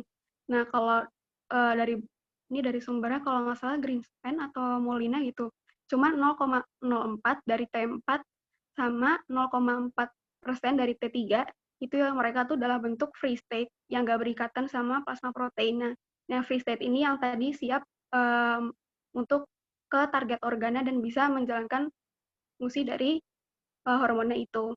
Nah, ada 3 macam protein yang binding sama thyroid hormone ini. Ada thyroxine binding globulin, yaitu TBG. Ya, dia paling tinggi afinitasnya itu. Jadi 70% dari circulating thyroid hormone itu dia berikatan sama thyroxine binding globulin. Kemudian ada juga transthyretin, dia dulu disebut sebagai thyroxine binding prealbumin. Dia afinitasnya lebih tinggi buat T4 kebanding T3. Tapi ada juga misalnya berikatan sama T3. Namun transthyretin ini lebih banyak berikatan sama T4. Jadi 10% dari T4 itu berikatan sama transthyretin. Dan terakhir ada juga albumin. Kalau albumin ini dia kebanding thyroxine binding globulin sama transthyretin, dia lebih rendah afinitasnya. Tapi plasma concentration-nya dia tuh banyak. Jadi bisa nge-transport jumlah T3 sama T4 yang bahkan lebih banyak kebanding si transthyretin yang cuma 10% untuk T4-nya itu. Tapi albumin bisa 15%. Boleh di next. Nah, ini ada mechanism of action-nya. Sesuai tadi, dia bisa ada 2 pathway. Pertama, genomic action. Itu dia nanti akan terjadi transkripsi, ya proses transkripsi dari gen. Dan ada juga non-genomic action, jadi non-transcriptional, jadi nggak lewat proses transkripsi. Kalau misalnya yang genomic action ini, dia dengan cara directly bind sama nuklear thyroid receptor atau thyroid receptor yang ada di nukleus. Kalau misalnya non-genomic itu, dia contohnya bisa stimulating plasma membrane receptor, dan tadi yang udah disebutin Afif juga itu banyak. Cuman nanti aku bakal jelasin yang dia stimulating plasma membrane receptor karena berhubungan sama genomic action yang transkripsional. Pertama, untuk yang genomic action transkripsional ini sesuai di gambarnya, pertama kan masuk dulu T3-nya. Kalau misalnya dia masih dalam bentuk T4, ya diubah dulu ke dalam bentuk T3, karena T3-nya yang bisa ber-act di reseptornya kan. Ketika T3-nya udah masuk ke dalam nukleus, nanti T-reseptor ini yang tadinya dia berikatan sama CoR, yaitu korepressor, itu bakal lepas. Nah, lepasnya korepressor ini tuh dipengaruhin sama si non-genomic action yang non-transcriptional tadi. Jadi si T3 ini bisa juga berikatan menstimulasi plasma membran reseptor dan ada signaling pathway gitu yang menyebabkan nanti TR atau thyroid receptor ini siap buat ngikat sama T3 dengan cara melepas korepressor. Nah, ketika korepressor udah lepas, berarti kan nggak ada lagi tuh yang berikatan sama si TR-nya, thyroid receptornya. Berarti langsung si T3-nya itu yang berikatan sama TR-nya. Pas T3 ya berikatan sama reseptornya, dia bakal kayak apa ya, men-attract si koaktivatornya juga. Nah, koaktivator ini berfungsi buat apa sih, kayak meningkatkan stimulasi untuk terjadinya transkripsinya. Nah, ya kemudian setelah udah berikatan sama T reseptor itu, barulah terjadi proses transkripsi dan dihasilkanlah mRNA dan bisa masuk proses macam-macam. Nah, kalau misalnya ini secara struktural itu, kalau ini info aja ya. Jadi kan ada TR, terus dia ada sampingnya ada RXR. RXR itu sebutannya itu retinoid acid receptor. Dia tuh gunanya sebagai silent partner. Jadi dia kayak apa ya? Nggak nge-inhibit tapi nggak ngeningkatin fungsi dari TR-nya itu. Jadi cuman ya dia diem aja di situ. Bisa berikatan sama nanti yang harusnya berikatan sama si RXR itu. Jadi dia punya target sendiri dan nggak mempermasalahkan ada si TR di sampingnya. Nah, kemudian si TR ini kan dia berikatan sama TRE. Itu tuh kepanjangan thyroid hormone apa ya? Bentar, lupa. Oh ya, response element. Nah, TRE itu response element ini merupakan sequence dari DNA yang nanti nge-promote buat terjadinya proses transkripsi. Udah gitu aja. Nah, kemudian masuk ke thyroid disorder. Kalau berdasarkan structural change-nya, dia itu kan jadi terjadi pembesaran. Bisa dibagi dua, ada euthyroid goiter sama tumor. Kalau euthyroid goiter, kan goiter sendiri itu kan increase in thyroid volume, jadi pembesarannya thyroid itu goiter. Tapi kalau misalnya euthyroid goiter, artinya pembesaran dari kelenjar thyroid tanpa terjadinya perubahan dari produksi thyroid hormonnya itu. Jadi produksi hormonnya normal-normal aja, nggak turun, nggak meningkat. Bisa diklasifikasi menjadi dua, ada yang diffuse sama yang nodular. Kalau yang diffuse, contohnya itu ada diffuse non-toxic goiter atau disebut juga simple goiter. Nah, diffuse ini beda sama nodular. Kalau yang diffuse, dia tuh pembengkakannya merata, jadi nggak membentuk nodul gitu. Nah, disebut juga sebagai non-toxic. Kenapa? Karena dia euthyroid, jadi nggak menyebabkan efek toksik, yaitu yang kalau misalnya produksi hormonnya rendah itu hypothyroidism, kalau yang produksi hormonnya tinggi yang hyperthyroid. Karena dia non-toxic, berarti ya nggak ada perubahan sama sekali di produksi dari hormonnya. Kalau yang nodular, itu yang paling sering non-toxic multinodular goiter, jadi nodulnya ada banyak, bisa di lobus kiri, bisa di lobus kanan, terus bisa di bagian atas, bagian bawah, bisa di mana aja gitu. Pokoknya banyak nodulnya. Nah, kemudian yang kedua ada yang tumor, dia bisa diklasifikasi, jadi yang benign itu ada adenoma, contohnya ada follicular adenoma. Kalau adenoma ini biasanya dia singular gitu, maksudnya nggak banyak yang sel tumornya tuh nggak besar, banyak gitu loh enlargement-nya. Kalau yang malignant, itu ada karsinoma, bisa yang differentiated. Kalau differentiated itu maksudnya selnya itu udah menyerupai dari sel folikel yang dari tiroidnya itu. Kalau yang undifferentiated, selnya itu sama sekali nggak mirip sama sel normal dari tiroidnya. Kalau yang medullary, dia di tengah-tengah, dia mirip nggak mirip gitu. Kemudian ada juga hypothyroidism sama hyperthyroidism dan juga thyrotoxikosis. Pertama dari hypothyroidism, ini berarti berdasarkan fungsional ya. Kalau hypothyroidism itu, berarti kan dia clinical syndrome yang dihasilkan karena ada defisiensi thyroid hormone. Nah, dia tuh bisa juga ada kondisinya barengan sama goiter tadi yang pembengkakannya itu. Makanya kalau misalnya ada hipotiroidism disertai sama goiter, berarti dia struktural dan juga fungsional changes, ada perubahan di struktur sama fungsinya. Contohnya itu yang udah di highlight, ada Hashimoto thyroiditis, kemudian iodine defisiensi, ada juga karena yang disebabkan oleh drugs itu yang struktural sama fungsional changes. Kalau misalnya yang fungsional doang, ya yang nggak aku highlight itu di tabel ya, bisa dilihat. Nah, di klasifikasi juga dia bisa jadi primary sama secondary. Kalau primary itu dari tiroidnya, kalau misal secondary itu dipengaruhi sama tadi hipotalamus atau enggak pituitary yang mereka berdua itu gunanya untuk signaling dari tiroidnya itu sendiri.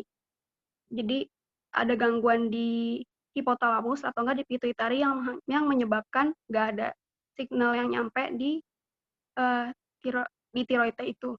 Kalau misalnya hipertiroidism sama tirotoksikosis, nah tirotoksikosis ini tuh sendiri merupakan state hypermetabolic state yang disebabkan karena elevated atau peningkatan tiroid hormon yang dalam darah gitu. Nah, biasanya dia tuh sering dibingungin sama hipertiroidism karena seringkali emang yang paling sering menyebabkan tirotoksikosis itu hipertiroidism. Makanya banyak yang ya apa sih kayak penjelasannya yang agak tricky gitu. Pokoknya ingat aja kalau misalnya tirotoksikosis itu salah satu penyebabnya bisa hipertiroidism, tapi bisa juga enggak. Kalau yang penyebabnya hipertiroidism, contohnya ada di tabel yang associated with hyperthyroidism. Kalau yang penyebab yang enggak sama hipertiroidism itu ada juga di bawah yang not associated. Nah, ini juga bisa ada perubahan struktural sama fungsionalnya yang aku highlight juga, yang diffuse toxic hyperplasia, yang di kasus kita itu grave disease, itu berarti thyroid disorder yang tipenya struktural sama fungsional changes, karena dia ada pembesaran sama fungsional terganggu, yaitu hipertiroidism. Itu. Nah, ini sign and symptoms-nya bisa dibaca aja. Pokoknya antara hipo sama hiper atau si tirotoksikosis itu dia bisa apa sih berkebalikan. Misalnya kalau misal di hipotiroidism pasiennya merasa adanya weakness, tapi kalau di tirotoksikosis dia hiperaktif. Terus ada juga di hipotiroidism itu pasiennya dia malah mengalami weight gain, tapi kalau di tirotoksikosis dia weight loss dan appetite-nya tinggi. Tuh. Udah, sekian. Ada yang mau ditanyain dulu gak? Dita boleh pinjem bentar gak? Saya cuma 3 slide di awal, nanti dilanjut sama Lili. Gantiin punya Alka, bentar. Kasih Iren. Ada yang mau nanya Iren dulu gak?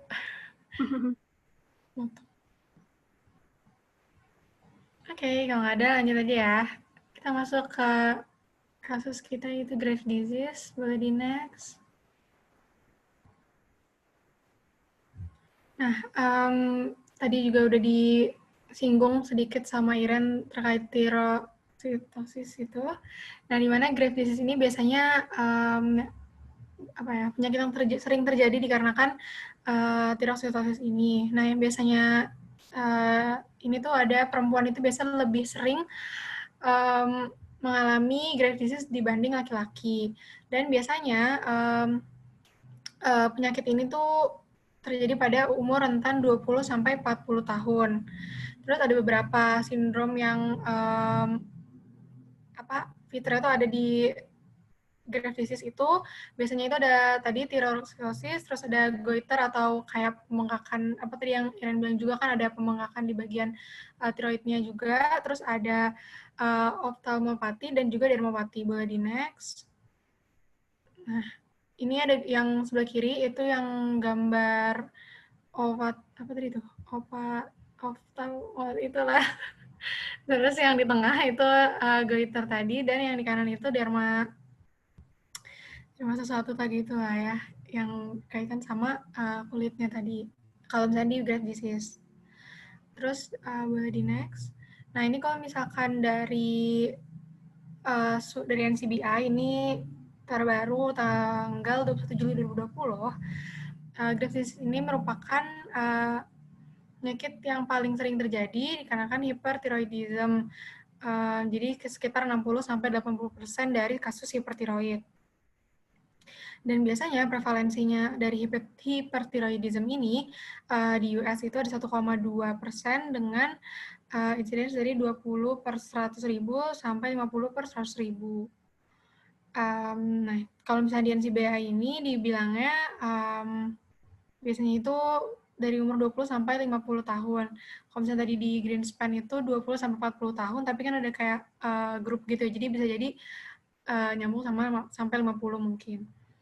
Nah, ini juga dikasih tahu juga tadi, nggak apa-apa. Tadi graft disease lebih sering dialami oleh perempuan daripada laki-laki. Nah, untuk etiologinya sendiri, graft disease ini tuh biasanya itu merupakan penyakit autoimun yang penyebabnya itu nggak diketahui.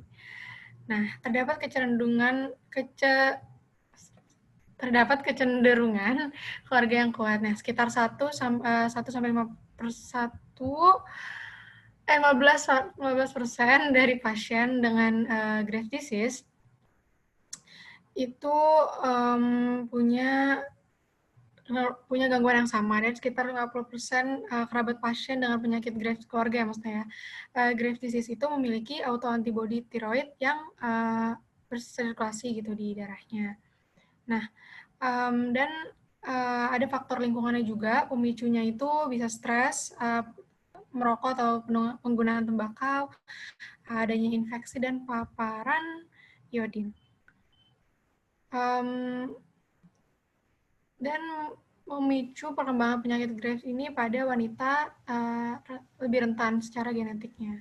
Nah, selanjutnya akan ada patogenesis dan patofisiologi dari Lili dulu. Oke, Assalamualaikum warahmatullahi wabarakatuh. Aku boleh ikut ini gak? Waalaikumsalam. Ya udah deh, nanti gue juga ikutan yang lanjut.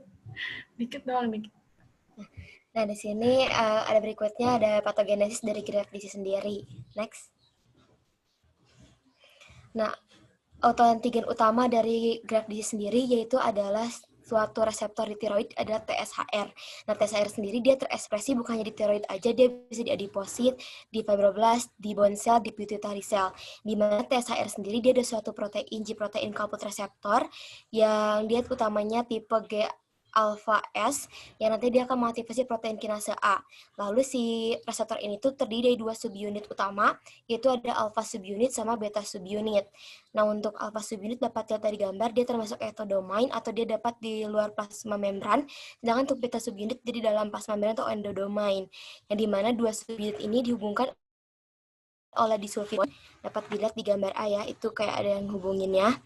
Dan juga nanti itu secara fisiologik sendiri, dia ini akan mengalami post-translasi dari reseptor ini. Post-translasi ini yaitu kondisi di mana terputusnya si rantai alfa ini ke sirkulasi, sehingga akan menyebabkan hal itu terjadi antigenicity terhadap si reseptor tersebut.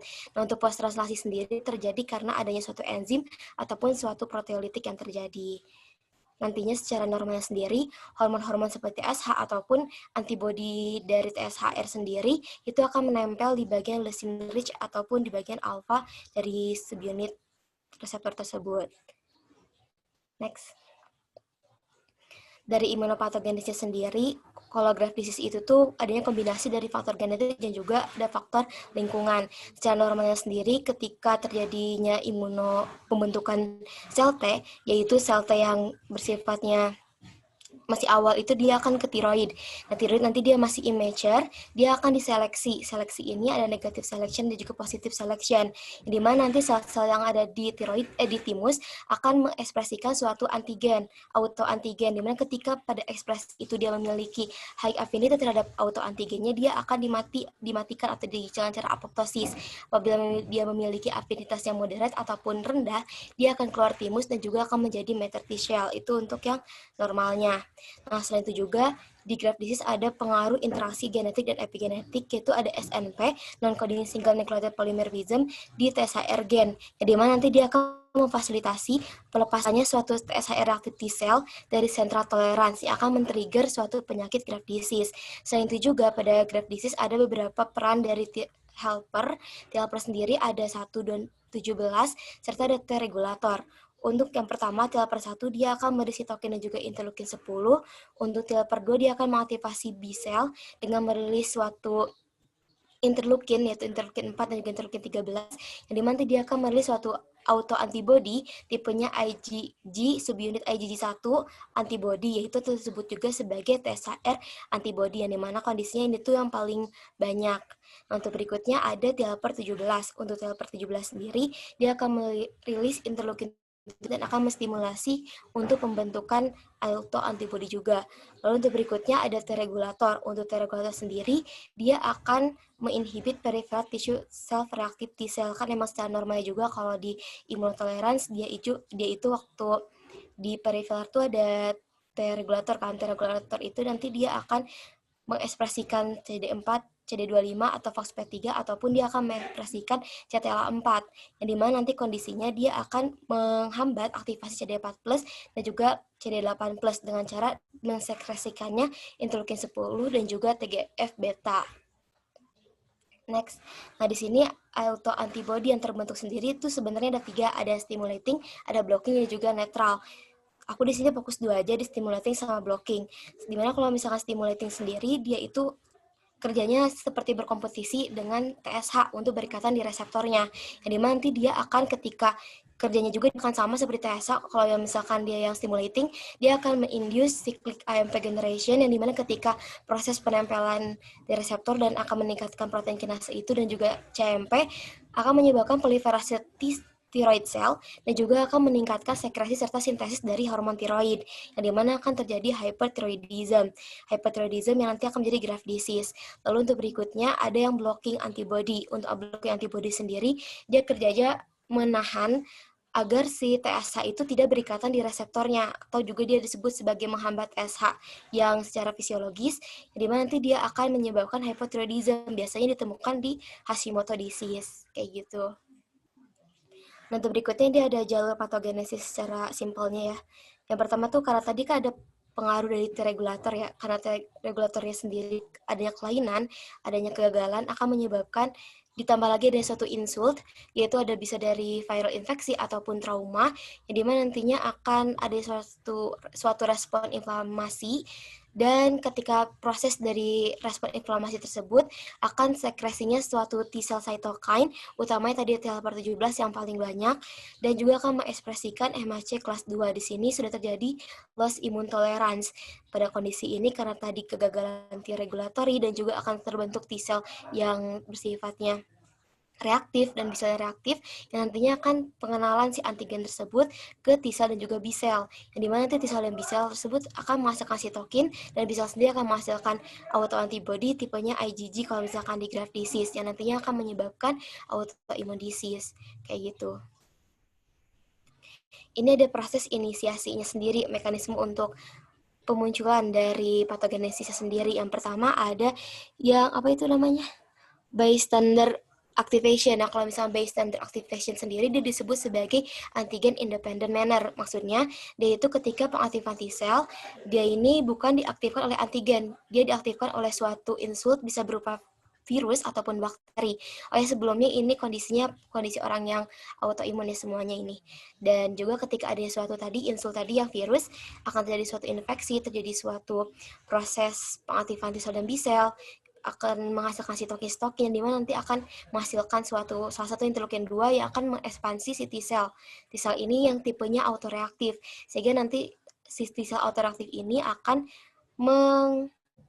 kalau misalkan di graft disease dia akan menempel di reseptor. Tapi aku di sini di gambarnya pakai contohnya yang insulin, soalnya di internet gak ada gambar yang buat graft disease, sama di buku juga gak ada. Jadi aku ini dapat dari jurnal tuh gambarnya yang untuk yang insulin. Jadi kalau di gambar kalau di insulin itu ketika terjadinya autoreactive T-cell, nanti si autoreactive T-cell itu akan menghasilkan beta cell. Ini kita ketahui kan beta cell sendiri di pankreas itu menghasilkan insulin.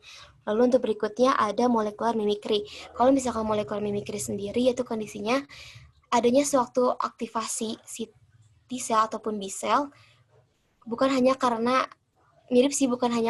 si self antigen, tapi adanya suatu foreign antigen. Misalkan kayak kalau di graft disease itu dia tuh secara struktural ataupun secara sequence proteinnya tuh mirip sama Yersinia enterocolitica, di mana kondisi tadi yang molecular mimicry itu dia harus kondisinya sama dengan protein yang di tubuh kita, kayak gitu. Bisa dari sequence-nya, bisa jadi dari bentuknya dan lain-lain. Nah, misalkan kalau si Yersinia enterocolitica ini, dia itu misalkan terjadi suatu infeksi dari si bakteri ini. Ketika infeksi bakteri ini terjadi, maka nanti akan terjadi proses inflamasi dan lain-lain yang akan memanggil T cell dan B cell sifatnya autoreaktif.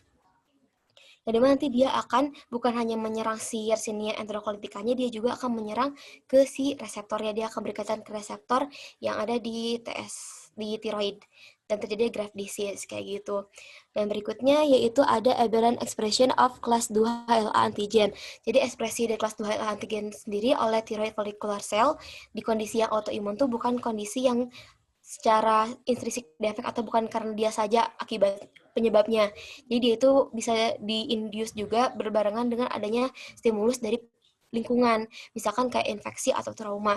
Contohnya kalau misal orang graft disease, misalkan ada suatu trauma atau infeksi di thyroid gland-nya, nanti itu bakal adanya suatu proses inflamasi dan juga nanti akan memanggil si sel B dan lain-lain, dan di situ juga sekaligus akan menginduce si HLA kelas 2 antigen ini. Nanti dia akan mengekspresikan mempresent si antigen tersebut ke imun sistem dan bersifat overexpression terhadap thyroid cell dan juga akan meningkatkan presentation si thyroid tersebut ke thyroid autoantigen ke si sel imun.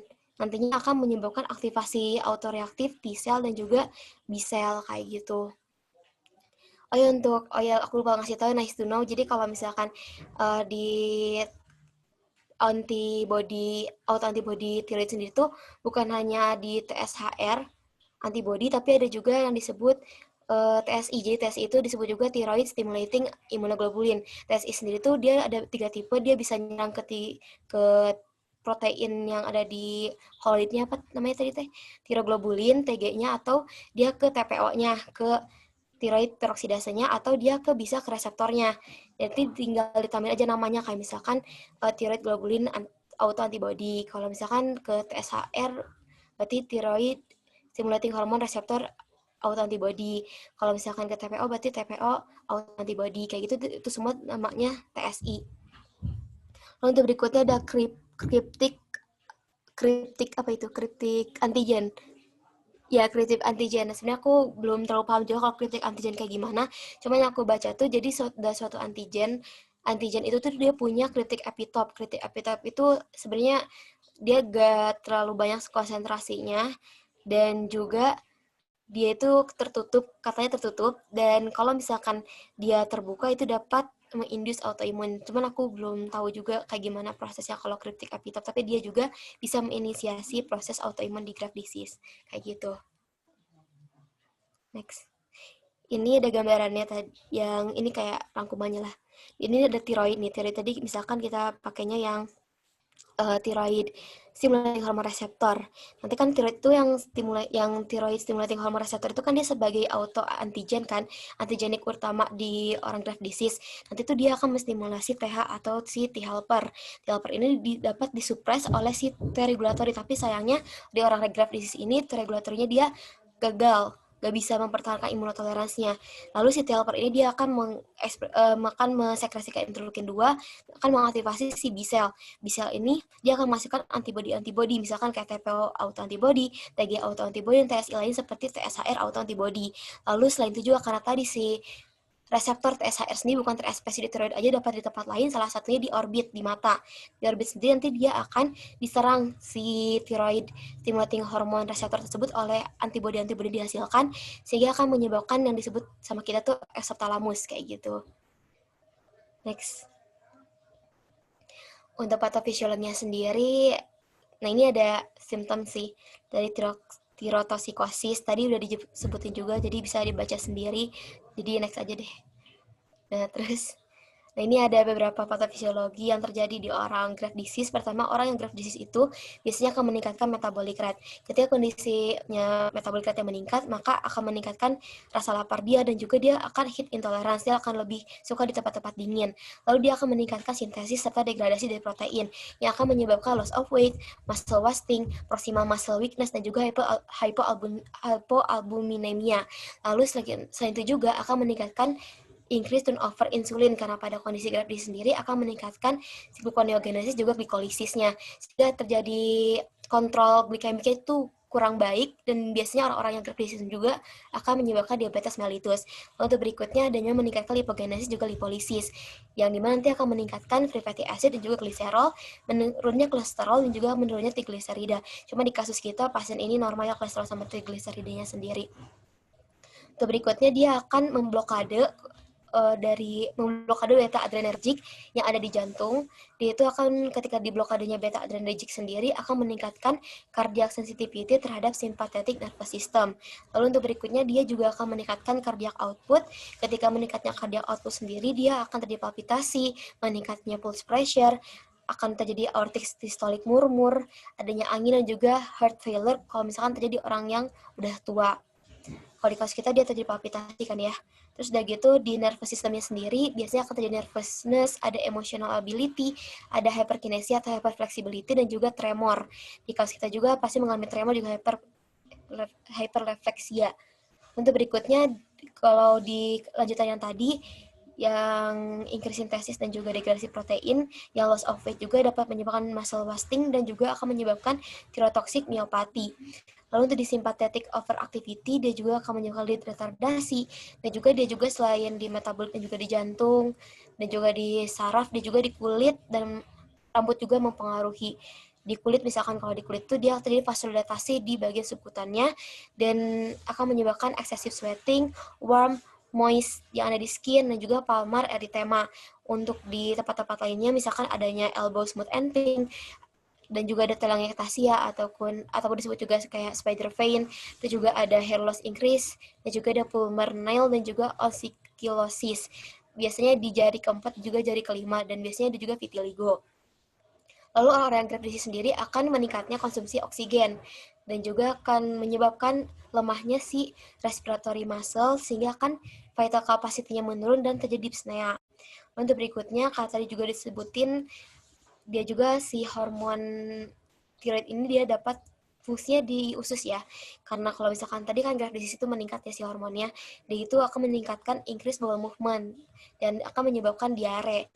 Lalu increase gastric empathy dan juga intestinal motility juga akan menyebabkan malabsorpsi dari si lemak dan juga akan meningkatkan prevalensi pernicious anemia. Lalu berikutnya ada menyebabkan disfungsi dari si heparnya sendiri, karena kondisinya kalau misalkan terjadi disfungsi dari si hepar akan meningkatnya ALT dan juga hypoproteinemia, dan otomatis juga akan mengalami hepatomegali dan jaundice biasanya. Ini yang menyebabkan suatu kematian di orang-orang Graves' disease. Dan juga untuk berikutnya akan meningkatkan sekresi kalsium dan juga fosfor di urin dan juga di stool, serta akan meningkatnya bone turnover, jadi kurang bagus juga buat ditulangkan ya. Dan juga untuk berikutnya akan menurunkan lean body mass sehingga akan menyebabkan exchangeable potasiumnya akan menurun. Untuk di renal sendiri akan menyebabkan polyuria atau dia kayak sering pipis dan juga meningkatnya renal flow, adanya meningkatnya filtrasi glomerular dan juga tubular reabsorption. Kayak gitu. Next. Ini untuk Graves sendiri tuh dia tadi udah disebutin ya, dia ada hubungannya sama kulit sama juga di mata ya. Kalau misalkan di mata disebut Graves orbitopathy, kalau misalkan di kulit disebut Graves dermopathy. Misalkan kalau misalkan Graves orbitopathy, patofisiologinya sendiri, ketika tadi kan si TSHR tuh dia terekspresi di mata. Dan di sana tuh si autoantibody TSHR, autoantibody dia akan berikatan di reseptor yang di mata. Yang dimana ketika dia berikatan di reseptor tersebut akan mengaktifasi CMP dan juga protein kinase. Jadi nanti dia akan mengaktifasi suatu enzim-enzim yang ada di sel-sel mata tersebut. Nah, nantinya aktivasi si enzim tersebut akan mengaktifasi sintesis atau meningkatkan sintesis si hyaluronic acid atau GAG, dan juga akan terjadi adipogenesis yang otomatis pada kondisi itu akan menyebabkan bagian muscle-nya ekstraokularnya swollen atau membengkak sehingga matanya akan terlihat redness, congestion, conjunctival edema, dan juga apabila sudah parah dia akan menyebabkan kompresi ke bagian saraf matanya dan menyebabkan loss of vision. Kayak gitu. Next. Tadi untuk di mata, sekarang untuk di kulit. Nah, Graves dermopathy sendiri, contohnya pretibial maxidema, itu karena adanya impairment dari venous flow di lower ekstremitas, karena adanya akumulasi gag dan juga edema di bagian exposed area. Sehingga akan menyebabkan adanya edema yang non-pitting dan juga diskolorasi violet, indurasi, dan juga prominent hair follicle, dan tekstur orange peel atau pale de orange, plaque, nodul atau plaque, nodul, dan juga elephantiasis. Jadi dia tuh bentuknya tuh mirip orang yang kaki gajah, cuman gak kaki gajah gitu. Kayak orang ini nih, kalau di gambar tuh yang kanan, pretibial maxidema. Nah, untuk yang kiri ini gambarnya yang onychosis. Ya, kayak gitu, kuku-kukunya. Next. Untuk diagnosis kriteria sendiri, yang pertama bisa lihat dari labnya. Dari labnya sendiri kan kalau di kasus tuh dia TSH-nya rendah, free T4-nya naik. Nah, kita bisa langsung lihat nih, ini algoritmanya dari TSH sama T4-nya dari lihat yang bagian kiri. Kalau misalkan TSH-nya rendah, T4-nya naik, berarti dia hyperthyroidism. Nah, tinggal kita lihat apakah dia ada tanda matanya esophthalmus atau enggak. Kalau misalkan ada esophthalmus dan juga goiter, dia berarti Graves' disease. Nah, di sini menurut aku tuh kenapa sih di kasus kita tuh gak dicek antibodinya gitu gak dicek, karena dari matanya aja, maksudnya dari esophthalmus tuh udah dia indikasinya orang Graves' disease gitu. Jadi gak usah perlu ngecek banyak hal kayak langsung kayak ngecek antibodi dan lain-lain, tapi dengan pemeriksaan fisik juga udah cukup gitu. Kalau misalkan gitu Graves' disease kayak gitu, dan sisa-sisanya bisa dilihat lah ya, yang ketika T4-nya naik dan T4-nya normal dan lain-lain. Oke, next. Nah, di sini untuk yang tadi yang Graves' orbitopathy ada scoringnya. Scoring namanya NOSPEC. NOSPEC ini dia dibagi menjadi 6 nomor ya, 0 sampai 5. 0-nya tuh dia gak ada tanda ataupun gejala. Yang pertama tuh dia tanda misalkan lid retraksi atau lag tapi gak ada gejala. Untuk yang keduanya dia adanya soft tissue involvement, di bagian preorbitalnya akan edema. Lalu yang nomor 3 dia akan proptosis atau esophthalmusnya sudah muncul, ukurannya lebih dari 22 mm. Lalu yang keempatnya ada corneal involvement, yang kelimanya ada sign loss atau dia kehilangan penglihatannya. Lalu untuk berikutnya, kalau misalkan tadi kan TSH-nya tuh rendah, nah bisa dicek sama cek lain nih, dicek lainnya tuh bisa pakai RAIU atau radioactive iodine uptake test. Yang di sini tuh buat ngecek apakah si iodinnya naik atau normal atau dia emang nggak ada aja gitu si iodinnya. Nah, si RAIU ini tuh dia tuh dengan cara memakan suatu obat itu radioaktif iodin, yang dimana nanti bentuknya bisa berupa kapsul atau cairan 4 sampai 24 jam sebelum dites. Kayak gitu. Next. Oh ya, udah sekian dari aku. Nanti, oh ya sebelumnya sumbernya sendiri tadi aku ada di Greenspan, Harrison sama Williams. Jadi kalau mau baca lebih lanjut juga boleh. Oke, selanjutnya bakal dilanjut sama Pepe. Mau nanya dulu dong, boleh gak? Oh iya boleh. Oh iya deh. Apa bedanya exophthalmos sama lid retraction? Kayak sama-sama ngejendol kan? Terus apa yang ngebedainnya gitu? Setahu aku tuh kalau esophthalmos tuh kayak matanya keluar gitu, gede gitu, kayak keluar gitu. Kan kalau lid retraksi tuh aku tuh kayak pernah nyari kayak swollen di bagian ini ya. Apa sih? Lidnya gitu. Bagian apanya? Lidnya. Lid tuh apa sih namanya? Kelopak. Kelopaknya, ya kelopaknya. Kelopak mata. Bagian sini nih, di bawah kelopak matanya. Oke, Makanya makasih. kalau lid-lag itu diperiksanya bisa dari depan, tapi kalau yang satu lagi itu harus dari atas atau dari samping gitu kan? Iya. Kayak bengkak aja gue matanya, bagian ininya, bagian kelopaknya. Jadi kalau exophthalmos tuh bengkaknya tuh bola mata sebola matanya gitu. Kalau misalnya lid retraction tuh cuman itu aja doang, kelopak matanya doang gitu. Oke, makasih. Ya, ada yang mau nanya lagi?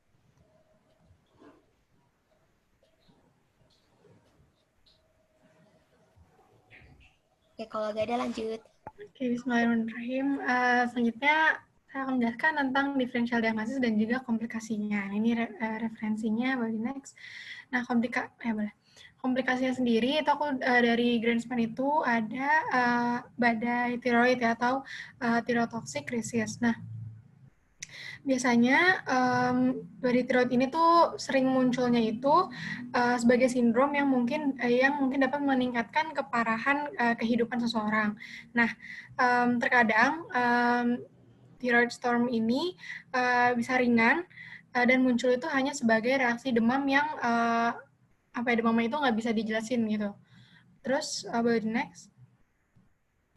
Nah, tapi biasanya badai tiroid ini terjadi dalam bentuk yang lebih parah setelah operasi atau terapi yodium radioaktif atau nifas pada pasien dengan tirotoksikosis yang tidak terkontrol atau selama penyakit atau gangguan yang parah dan stres seperti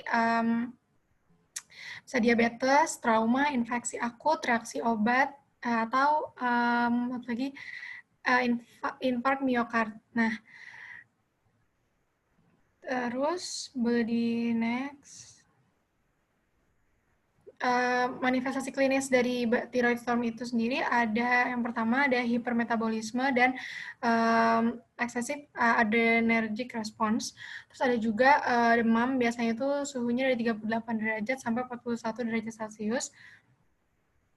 Yang mana ada juga kemerahan dan juga berkeringat gitu. Terus ada takikardia, gejala central nervous system dan juga gejala gastrointestinal. Nah, kalau misalkan gejala central nervous system ini ada agitasi, kegelisahan, delirium dan itu salah satunya. Terus kalau misalkan gejala gastrointestinalnya ada mual, muntah, diare, penyakit kuning gitu. Terus bisa fatal juga kalau misalkan ada sampai gagal jantung dan juga shock. Boleh next. Nah, terus differential diagnosisnya ini ada, yang aku bahas hari ini ada 4, sebenarnya ada beberapa. Adenoma, toxic multinodular. Nah, kalau misalkan toxic adenoma ini merupakan hipersekresi T3 dan T4 yang menyebabkan hipertiroidism.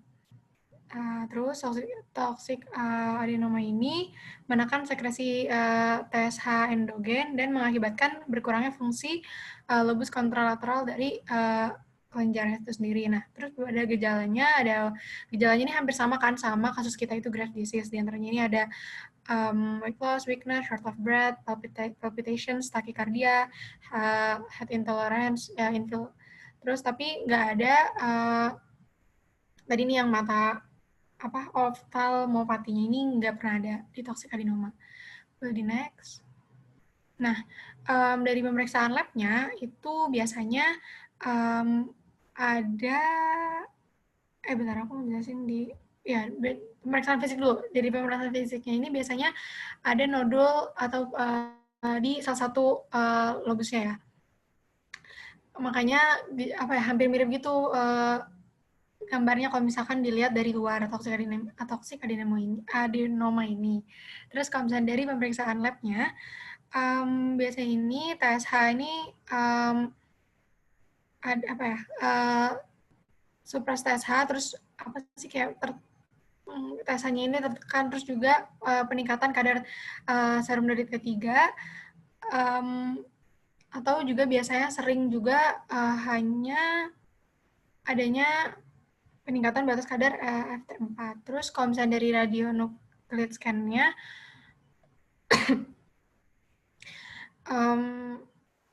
nodulnya ini ya dilihat dari gambarnya juga, ini fungsinya ini berkurang atau nggak ada sama sekali. Nah, boleh di next. Nah, selanjutnya ini ada toxic multinodular goiter. Tadi juga udah disinggung sama Iren, goiter itu apa? Nah, kalau misalnya bedanya ini namanya juga multinodular, jadi lebih dari satu nodulnya. Terus tadi kan di physical examination-nya terlihat ada multinodular goiternya. Bisa kecil atau bisa lumayan cukup besar. Terus biasanya ini juga hampir mirip sign and symptoms-nya dari kasus kita itu Graves' disease, ada tachycardia, terus heart failure,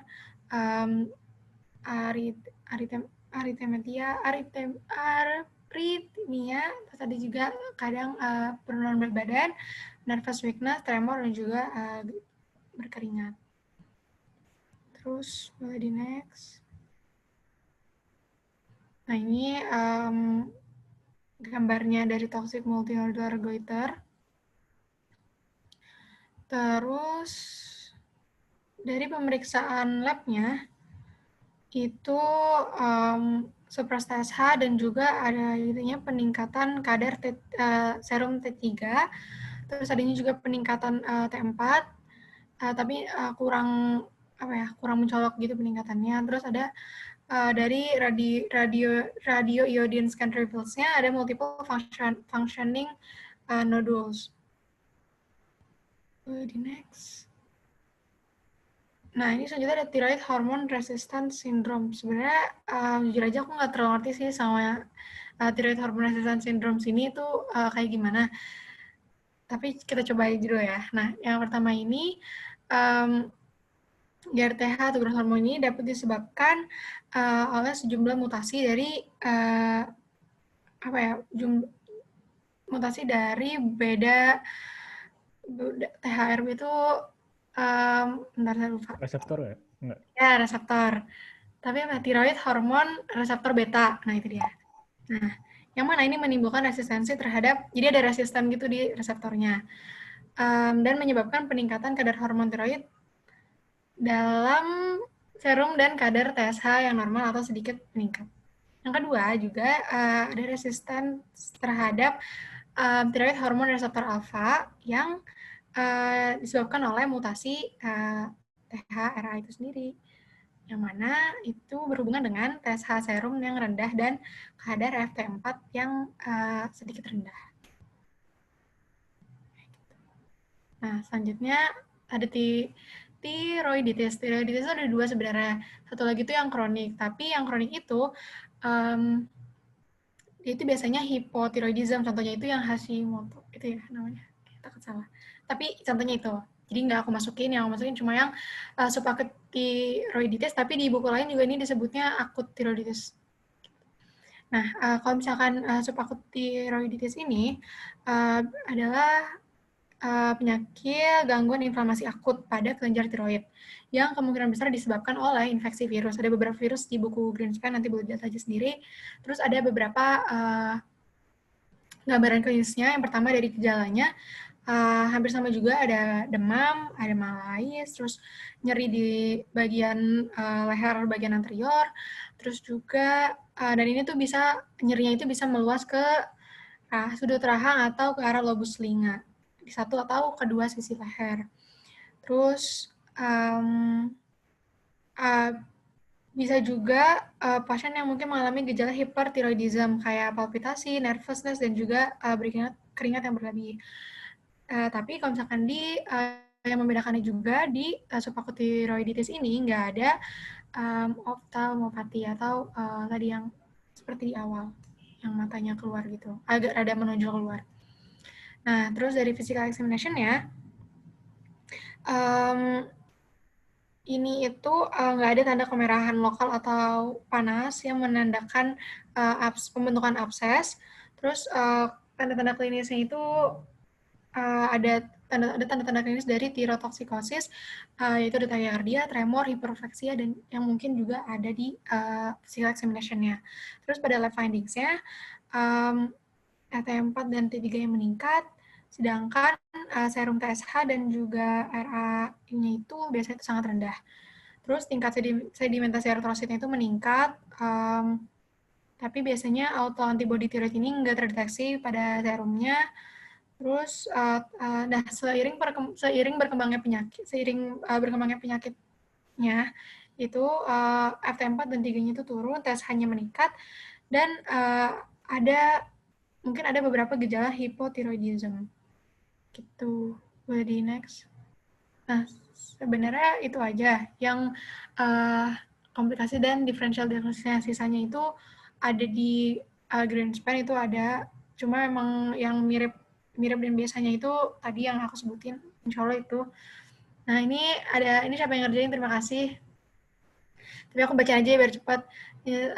Sign and symptoms Graves' disease yang kita juga udah tahu. Di kasus ini ada palpitasi sejak 3 bulan yang lalu, terus ada intolerance to kapal panas, dan juga preference to cold. Terus ada pasien kita ini juga berkurang berat badannya, padahal nafsu makannya meningkat. Terus mudah lelah, padahal aktivitasnya nggak terlalu berat. Terus ada exophthalmos di kedua matanya. Terus ada pembengkakan secara diffuse di anterior part. Dan ini biasanya bergerak ke atas ketika pasien sedang menelan. Ada vascular breath-nya, ada takikardia, ada hiperfleksia, terus di telapak tangannya itu hangat dan juga lembab, terus jarinya itu tremor. Terus pada pemeriksaan lab juga total T4-nya itu tinggi, total T3 juga meningkat, TSH-nya rendah, dan saat dilakukan USG itu ada solid trauma dengan peningkatan vascularity. Nah, ini yang di sebelah kiri itu ada tabelnya, bisa dicocokin aja. Jadi next. Oh ya, itu dia yang itu matanya yang exophthalmos, yang mana itu kan diagnosis kriteria dari kasus Graves' disease. Terus derma apa tadi sih? Dermapati ya namanya, satu lagi. Oh, itu dia yang ada di bawah, tiroid dermapati. Terus yang bawah ada tiroid akrofasi, yang tadi juga dijelasin sama Lili. Udah sih, itu aja. Selanjutnya ini ada examination, mungkin ada yang mau tanya. Oke, kalau nggak ada kita langsung lanjut aja. Terima kasih. Oke, lanjut ke examination. Suara aku kedengeran nggak? Kedengeran. Oke, sip. Boleh dilanjut slide-nya, tolong.